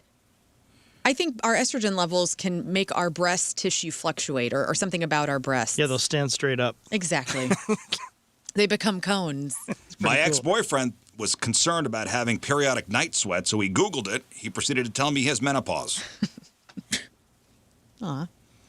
My partner had bad back pain and proceeded to tell me he hopes it isn't rigor mortis. Well, that's a concern. Yeah. It's not a bad one. My ex in Early onset rigor mortis. I know, yeah, it's a problem. We don't talk about it enough. My ex in college thought women could just produce breast milk on demand. Some can. He was shocked when I informed him that I need to have a baby first. My high school boyfriend didn't know that tampons are left in. He just thought you just swirled them around to clean up, then tossed them out. Hey, on his defense, Yeah, it why does would- seem like a big cotton swab when you first look at it. What's that like for you guys? Like, I mean, What do you mean? do you know how how tampon works? Yeah. Like, do you really though? There's like an Yeah. applicator thing. Because it's funny. My husband has had like a lot of questions throughout our 16 years of being together about things, and like that. And since I have like a box of tampons out every month, like next to the toilet, like whenever he doesn't bring his phone and he's got to read about something, like he'll get the tampon box out and like look at it, and he's like, I honestly almost got a tampon out the other day just to like see how exactly this thing works. Because I think for a lot of men, you think that we just put that whole plastic thing up there and we leave it in there all day, when actually it's a whole mechanism, right? That's applicator tube. Well, That's we the saw applicator tube, right. Captain Jim showed us, like, you pull that little string and confetti comes out or whatever. I call it the weekends only. Remember those commercials? It'd be like, it's Wednesday, we're closed. I'm Yeah. always like, he's got a little tampon string hanging there. I'm always waiting for him to pull one out. R.I.P. weekends only. Anyway. I'll tell you this, they're a lot different on the way out than they are on the way in. Yes. You learn that. It's a freaking... The amount of absorption is impressive. It's like, actually, when you put a tampon in, it's like you go into Vegas and then how you leave Vegas. That's true. It's Tuesday. Gosh. Yeah. But you're leaving Vegas a day late. The old cotton canoe, huh? Uh-huh. Finally, somebody said I had to tell my ex that women actually did poop. So That's nice. there's some morons out there. Nice try. All right, Rafe, what do you got to end this Sex Time Fun I Facts got for this a week? Rafe on relationships this week. It's another Rafe Does Reddit. And in honor of Mother's Day, I found a little Mother's Day. Am I overreacting? Happy Mother's Day, by the way, to the real moms out there. It's all the real Yeah. ones, dog. The real ones. My brother and his girlfriend moved into an apartment directly above mine 6 months ago. We're all in our late 20s, early 30s, except for her. My brother's 26. Girlfriend is 40. Yes, you read that right. Things were fine at first, but over the last couple months, girlfriend started acting really strange toward me, barely acknowledges me if we pass each other, makes weird passive-aggressive comments through my brother, like complaining that I, quote, always know everyone's business, etc. Just because I happened to notice when they had people over. I mostly ignored it because I'm not trying to have drama. What's really bothering me, though, is Mother's Day. I invited my mom out to dinner weeks ago, she told me she already had plans, but kept being vague about it. Fine, whatever. Then on the actual day, I walked downstairs from my apartment to grab takeout from a restaurant in our building and found my mom, brother, girlfriend, and a bunch of her family all having dinner together for Mother's Day, literally in a restaurant underneath the apartment building we both live in. Holy cow. They clearly know where I live. They knew I was upstairs. Nobody told me where they were. My mom looked awkward when she saw me, and my brother just said something like, "Oh, we figured you were busy." Apparently, my mom had been invited to my brother's girlfriend's family and chose to go instead to dinner I asked her to. What hurts is nobody considering even adding me to the reservation. I said a quick hello and left because I felt humiliated. Told my brother about the whole thing, felt intentional and mean. He said I was overreacting and making everything about myself. My mom said she didn't want drama and thought it would be uncomfortable to invite me because the girlfriend doesn't click with me. I honestly don't care about the girlfriend at this point. I barely know her. What's eating at me is my own mother basically excluded me from Mother's Day while sitting 30 feet from my apartment. Am I overreacting here? No. That's rotten. Mom's down. You invited mom for dinner? Invited mom for dinner. downstairs. Also, And she's like, downstairs? And she picks the girlfriend over you? Why in the can't... building. Like, to do it in the building that you're in and Yeah. know Your mom that you run the sucks. risk. Trying to think. Why couldn't she go Girlfriend too? sucks, but mom sucks worse for this, I think. Why'd they pick Well, why that does she not just place? do both? Where she's like, "Hey, I'm going to do this with your brother's girlfriend, and then let's go meet up after that, and we'll hang out and do the whole thing." Like, Why that's all can't you had she to go say. too? And why Well, is it if a she doesn't- secret? If she doesn't get along with the girlfriend, I mean, that's so stupid, but Yeah, gotta but for kinda Mother's grow Day, up. yeah, Mother's Day, you just, fine. It's about one mom. day. It's about mom. But mom sucks too. yeah. Yeah, well, yeah, the fact, because unless this person's hard to deal with, and if you say something like that, then it's going to trigger them. We're like, I wanted to spend the whole day with you. Your brother's But a douchebag too. if you can't, I don't know. It's weird she didn't just say like, yeah, I'm going to this thing first, and then I'll meet up with you after that. Your brother's a piece of garbage as well. Yeah, this is Yeah. garbage family. And they pick your building. That's the part that I don't like. I get like if you're trying to avoid conflict or not make people feel awkward, that's nice that you're thinking that way. But you're also kind of taking over other people's drama. Like let them figure it out. But picking the bottom of the building that you live in is I mean, really the, crappy. The nerve, right? Yeah. I mean, That like feels, extra- that does feel purposeful. Like almost like, well, the restaurant in the building we live in, there's a high probability you're going to walk past or see, Right. or also the convenience of which you could have been invited and let her decline. right. It's kind of messed up on every level to Yes. me. But I don't know this person. This is one side of the story on Reddit. Maybe she is a pain in the ass, and they were like, "Let's just have a peaceful dinner." Without Even her. still, She okay. is So on let's say, Reddit. let's say daughter is a pain in the ass. You don't go eat at the building that she lives in. Right. I Have some agree. discretion. Right. That's the word. That's the thing that probably irks me the most. Is I'm like, well, fine. Maybe she's a pain in the ass. You didn't want the drama. Go 2 blocks away. Go across town. Have brunch, and then you'd run almost zero risk of this happening. Yeah. of Right, running and into her. awkwardness, and everybody Yeah. sucks here. Yeah, it's kind of weird.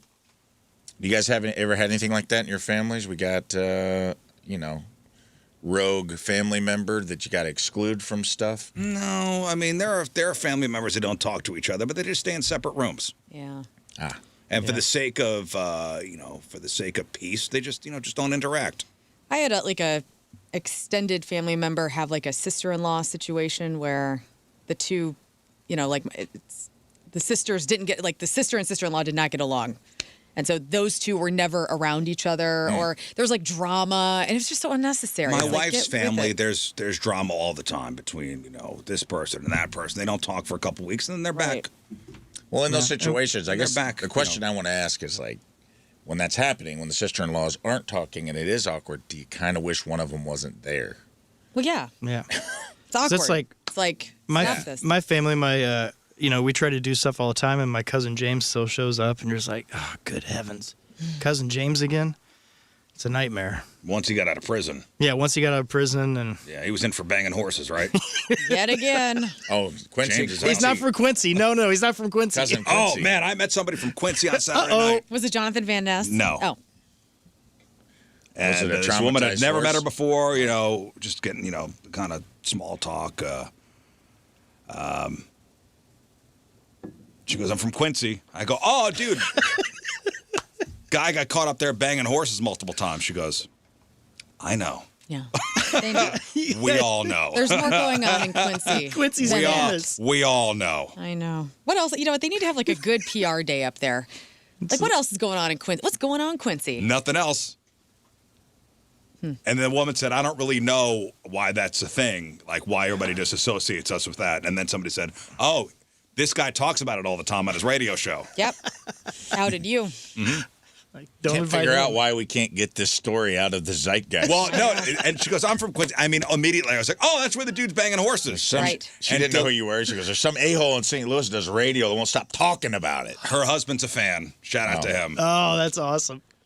Shout out. I do love running into people for Quincy. They always ask, like, please stop talking stop about Oh, they're talking going to love about him it. talking about this, too. Because she goes, oh, you're on the radio? Well, she goes, what do you do for a living? I'm on the radio. She goes, do you know Delilah? I go, I do. Aw. and then she goes, my husband listens to some show. It's the Rizzuto Show. I think that's what it's called. I go, yeah, that's me. I'm Scott Rizzuto. That's fun. Then I got her thrown out of the party. Fantastic. Nice. How dare you not know who I am? My name is everywhere. Ever heard of Invisalign? I know. I'm straightening teeth, too. Rafe, that's an interesting story, by the way. And I think Yeah, it I sucks. think it's everyone has family. I mean, I have family members like that where it's better if they don't show up just because the drama that they bring to the table. But it's like that's pretty egregious on all parties, I think. And also, like, it's a Mother's Day, so it is her mother. Right. So maybe once a year you gotta chin up and just deal with it. Right. Let them be in the same room and not like each other. Or Yeah. son is the favorite. Well, it sounds like Yeah, that. son sounds cool as sounds heck. like son's the favorite. But also, if you're the brother, I mean, for your mom's sake, peace, just for one day. Yeah. Just you and your sister go He out. sucks, mom sucks, sister probably sucks too. Girlfriend doesn't have to go out. It's not her mom. Yeah, just, And not even mother-in-law yet. Leave her ass at home. Yeah, oh, you're right. right. All right, thank you, Rafe. That is Rafe on relationships. I wasn't arguing with somebody. I was talking to somebody in a spirited manner about. Okay. Yeah. You have a lot of those spirited non-arguments. So, is staying past closing time for a restaurant rude? Yes. Or a bar? Yes. I said absolutely. Yeah. It is. In fact, I've accidentally done it, and the restaurant has been so kind because I just didn't know when something closed. I felt terrible. Like, I mean, it was like 30 minutes after it closed, and you start realizing, oh, there's still people in here. I'm so hyper aware of it. Yeah. Yeah.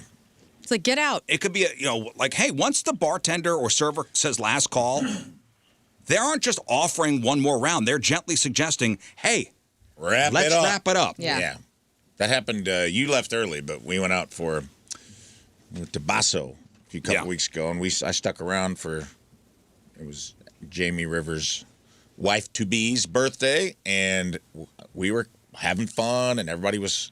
And I looked over my shoulder, and I could see it was getting empty, and like Once it starts, bottles were getting put up on the bar, and I was like, oh man, I think they're closing, and nobody came really said anything to us, and everybody in the group, to their credit, everyone's like, this is over. Because some people don't care. Some people don't care. I'm so hyper aware of it.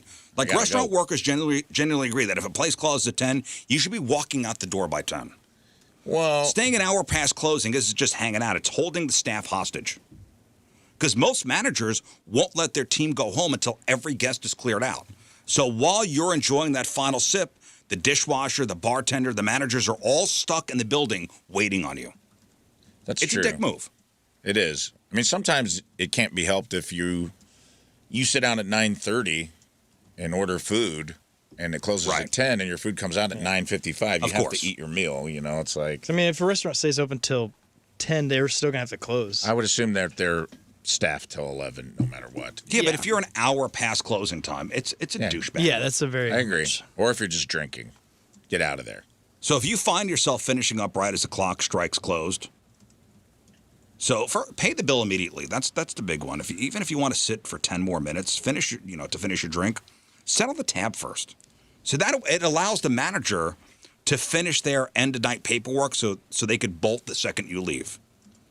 And if it's last call, It's not time for a 12-ingredient craft cocktail or a full bottle of wine. Stick to a beer or a shot or a soda. Yeah. I'll be honest, man. I'm so hyper aware from working in the restaurant industry so long that if I want to go out to eat, it's like 9:30, and I see a 10 o'clock kitchen close, I won't. I won't either. I know they want to get the hell out of there, and you ain't getting the quality you're getting from 2 hours earlier. You might. I won't question the quality, but I'm just saying, like, I get in my own head where I'm like, oh, man, I don't want to hold it. Start thinking but haven't you experienced that when you're on the road and you're in a downtown or something, the only place open is that one that's like closes at 10, it's 9:40, you're like, sorry, dude. It's got to be a pinch. I'm going to. I got to be in a real squeeze. Yeah. I hate doing it, but I'm like, sorry. Me too. Also, listen, I've been in a situation where I do stay past. So I'm helping the staff out by stacking my plates or consolidating my trash. It's a small little thing you could do, but it goes a long way. These people are exhausted. And also, there is a stay late tax. Mm-hmm. Tip it up. Yeah. If you absolutely must linger a little longer, it's time to pay up. If you're staying past closing, your tip should reflect the extra time the staff is putting in.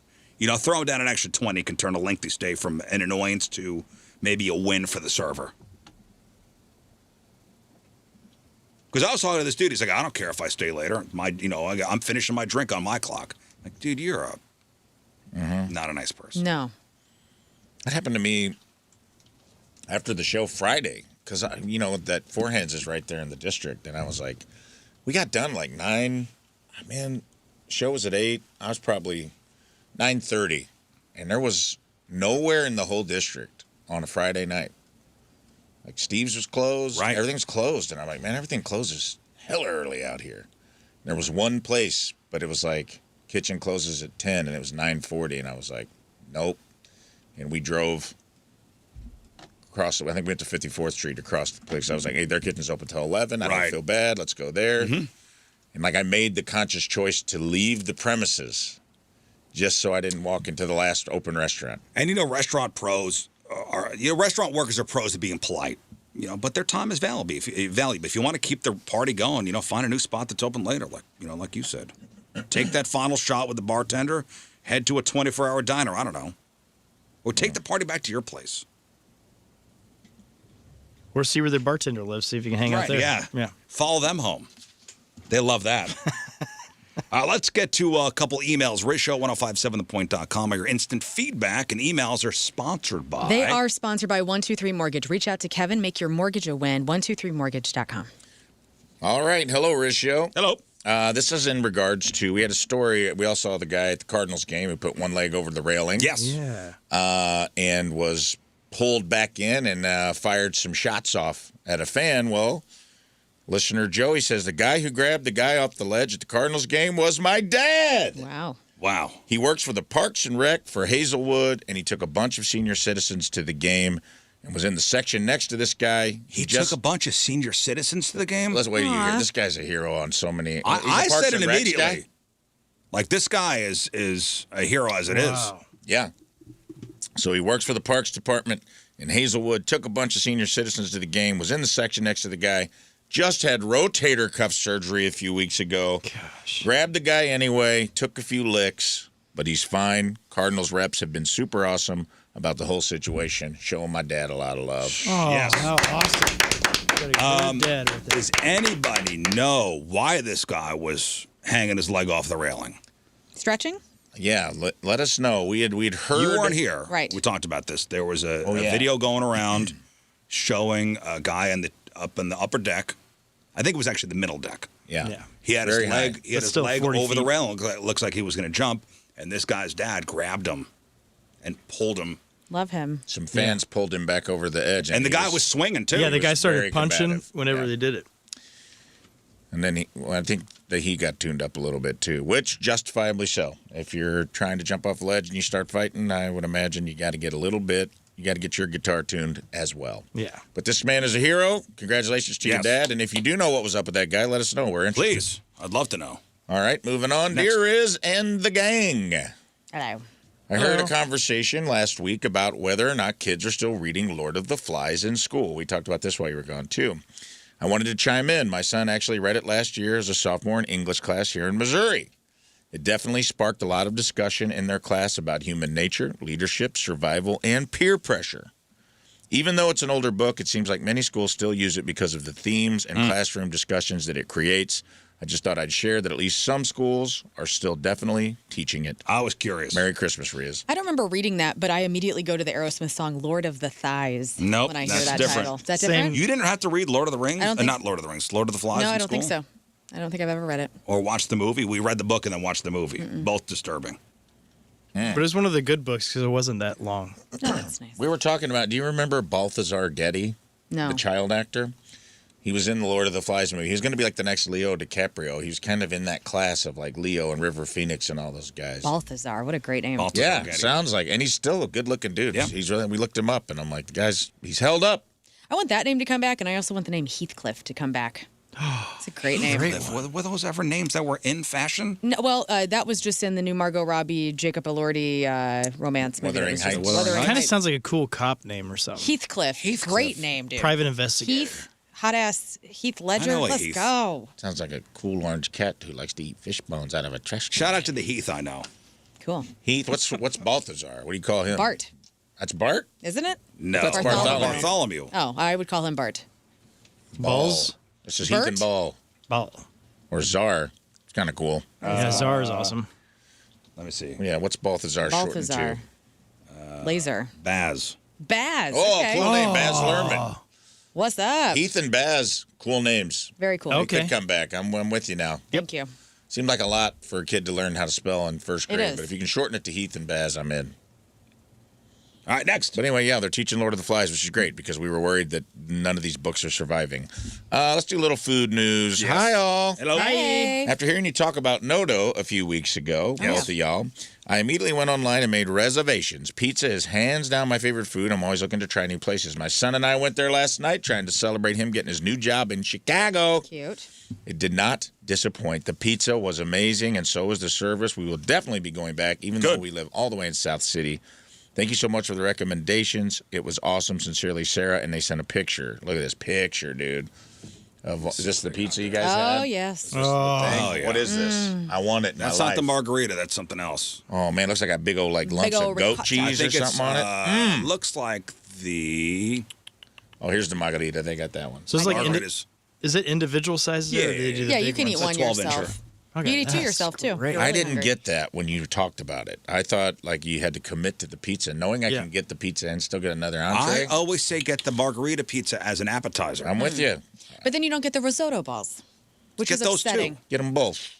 You get Who's the stopping balls. you? You could I don't take know. something. You could take the can pizza only home. eat so much. I want the pizza and the balls. All right, one more, Rafe. All right. How about let's do a little update on. Oh, here we go. Okay. Hi. Hi. A year ago, you did her gender reveal, and now she's 6 months old. Here is a picture of the beautiful Lauren Moon. Lauren Moon, our baby. Oh, yeah. Let me see a picture. Thanks for one of the best opportunities and being part of this with us. Couldn't imagine her being named after anyone else. I Name wanna the meet kid- my Name baby. the kid after She's eating a Lauren and freaking Moon. carrot. Let me see. She's Look at this adorable. kid. That's a cute baby. That's a cute baby. She's got a little top Thank hat or a God dunce it's cap not on. That's Thank cute. God it's not an uggo. And that's why I wanted to read it. The baby's cute, guys. Yeah. Well, they're Thank never God it's cute not an until uggo. 6 months. Deep down, we were all a little worried. What? I wasn't. But I said, listen, a lot I about was, and we've had people send in pictures of their kids, and they've been ugly. Yes. That's not an And ugly there kid. are ugly babies. That doesn't mean they won't grow out of it. when we're all born, we're Look. ugly. It's adorable. Her Adorable. cheeks are Yeah, huge. she's Well, we adorable. all Love her. look like catcher's mitts Sweet Lauren. when we're born. Yeah. Well, you've been through it all. Yeah. Been through war already. Well, this baby is beautiful. Little Lauren Moon is a gorgeous little baby. She is adorable. She's not an uggo. Thank God. Thank God. I would like to namesake smush is her safe. cheeks. Thank Yeah. God. And thank you. Happy 6 months. And thank you for sending in a picture of your adorable child. Thank you for your emails. All right, Near Sports is sponsored by, Yes, your sports is sponsored by the St. Louis Battlehawks. Caw-caw! and that's where we'll start. Yes, hang on. Rock the Battle Dome in May. UFLBattlehawks.com. Caw-caw! And we have to start with the party at the Dome at America Center. Friday night, the St. Louis Battlehawks showed exactly why this city is the capital of spring football. Taking down the Columbus Vikings. Aviators, Of course. 31-20, and the energy was electric even before kickoff. Fans were tailgating downtown, dressed in everything from bird-themed armor to actual wings, and it's clear that the animus towards former Rams ownership has finally evolved into a genuine love for this team. The game itself, Luis Perez threw for 195 yards and looked in total control. Kylan James, the star of the night, with 2 rushing touchdowns. And the greatest show on turf tribute, the crowd gave a massive ovation to members of the 2000 Rams Super Bowl team who were in the building.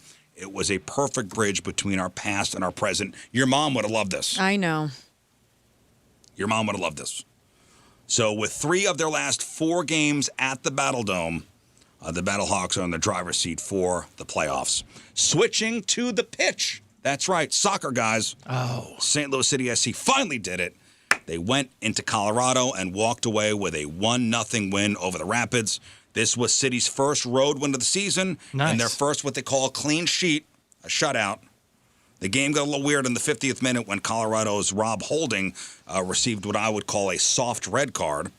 St. Louis played a man up for most of the second half, but couldn't get a second goal. When City's Chris Durkin was ejected in the 87th minute, it turned into a frantic 10-on-10 finish. But the defense held firm through 8 minutes of stoppage time. So congratulations to St. Louis City SC. Now the tough news, St. Louis Cardinals were 3 strikes away from a major series win yesterday, but ultimately fell 3-2 to the Padres in 10 innings. Cardinals closer Riley O'Brien was 1 out away from sealing a win when he ran into Nick Castellanos on a full count. Castellanos drove a 95-mile-an-hour sinker over the wall to tie it. In the 10th, the Cardinals tried a 5-man infield strategy to stop the winning run. This is when a team pulls an outfielder into the dirt to make it harder for a runner to sneak a ground ball through. Unfortunately, Manny Machado hit a deep fly ball to right. And Laureano scored with a head-first slide, just beating the throw from Jordan Walker. The bright spot, rookie Kyle Leahy, was fantastic, allowing only 2 hits over 5 shutout innings. The Cards head to Oakland next to face the Athletics on Tuesday. Yeah, the starting pitching all weekend actually was incredible. And, I mean, we shut them out on Friday. It still looked like a great weekend. Still looked like a good weekend. It's a really good team. At Watkins Glen, Connor Zilic proved he owns the track. He won the Mission Foods 200 for the 3rd consecutive time. He passed Jesse Love on the final turn of the final lap. Now, I bring it up because last year, and this was a famous video, Connor Zilic broke his collarbone while celebrating. Remember he fell out of his car? Yeah. He fell out of the car after he won. This year, his team actually laid down a pillow outside his car door just in case. That's a little NASCAR humor. I like that. In the Octagon, big fight on Saturday night. Sean Strickland shocked the world again. He won a split decision over the previously undefeated Kazmet Shamaev to reclaim the middleweight title. Shamaev dominated early, but Strickland's conditioning and signature jab wore him down over 5 rounds. In the NBA, the New York Knicks completed a 4-0 sweep of the 76ers. Meanwhile, the Minnesota Timberwolves tied their series with the San Antonio Spurs at 2-2. In the NHL, the Montreal Canadiens lead the Sabres 2-1 after a win last night. The Anaheim Ducks tied their series with Vegas at 2-2. All right, that is your sports. We'll take one final break. We'll come back and we will wrap her up. All right, that is it for us. Appreciate you all tuning in. If you missed anything on the program, make sure you check out the clip of the day brought to you by Michael's Flooring. Also, the podcast brought to you by Dobbs Tire and Auto Centers, and the podcast is titled... Today's podcast is titled... it's right here in front of me.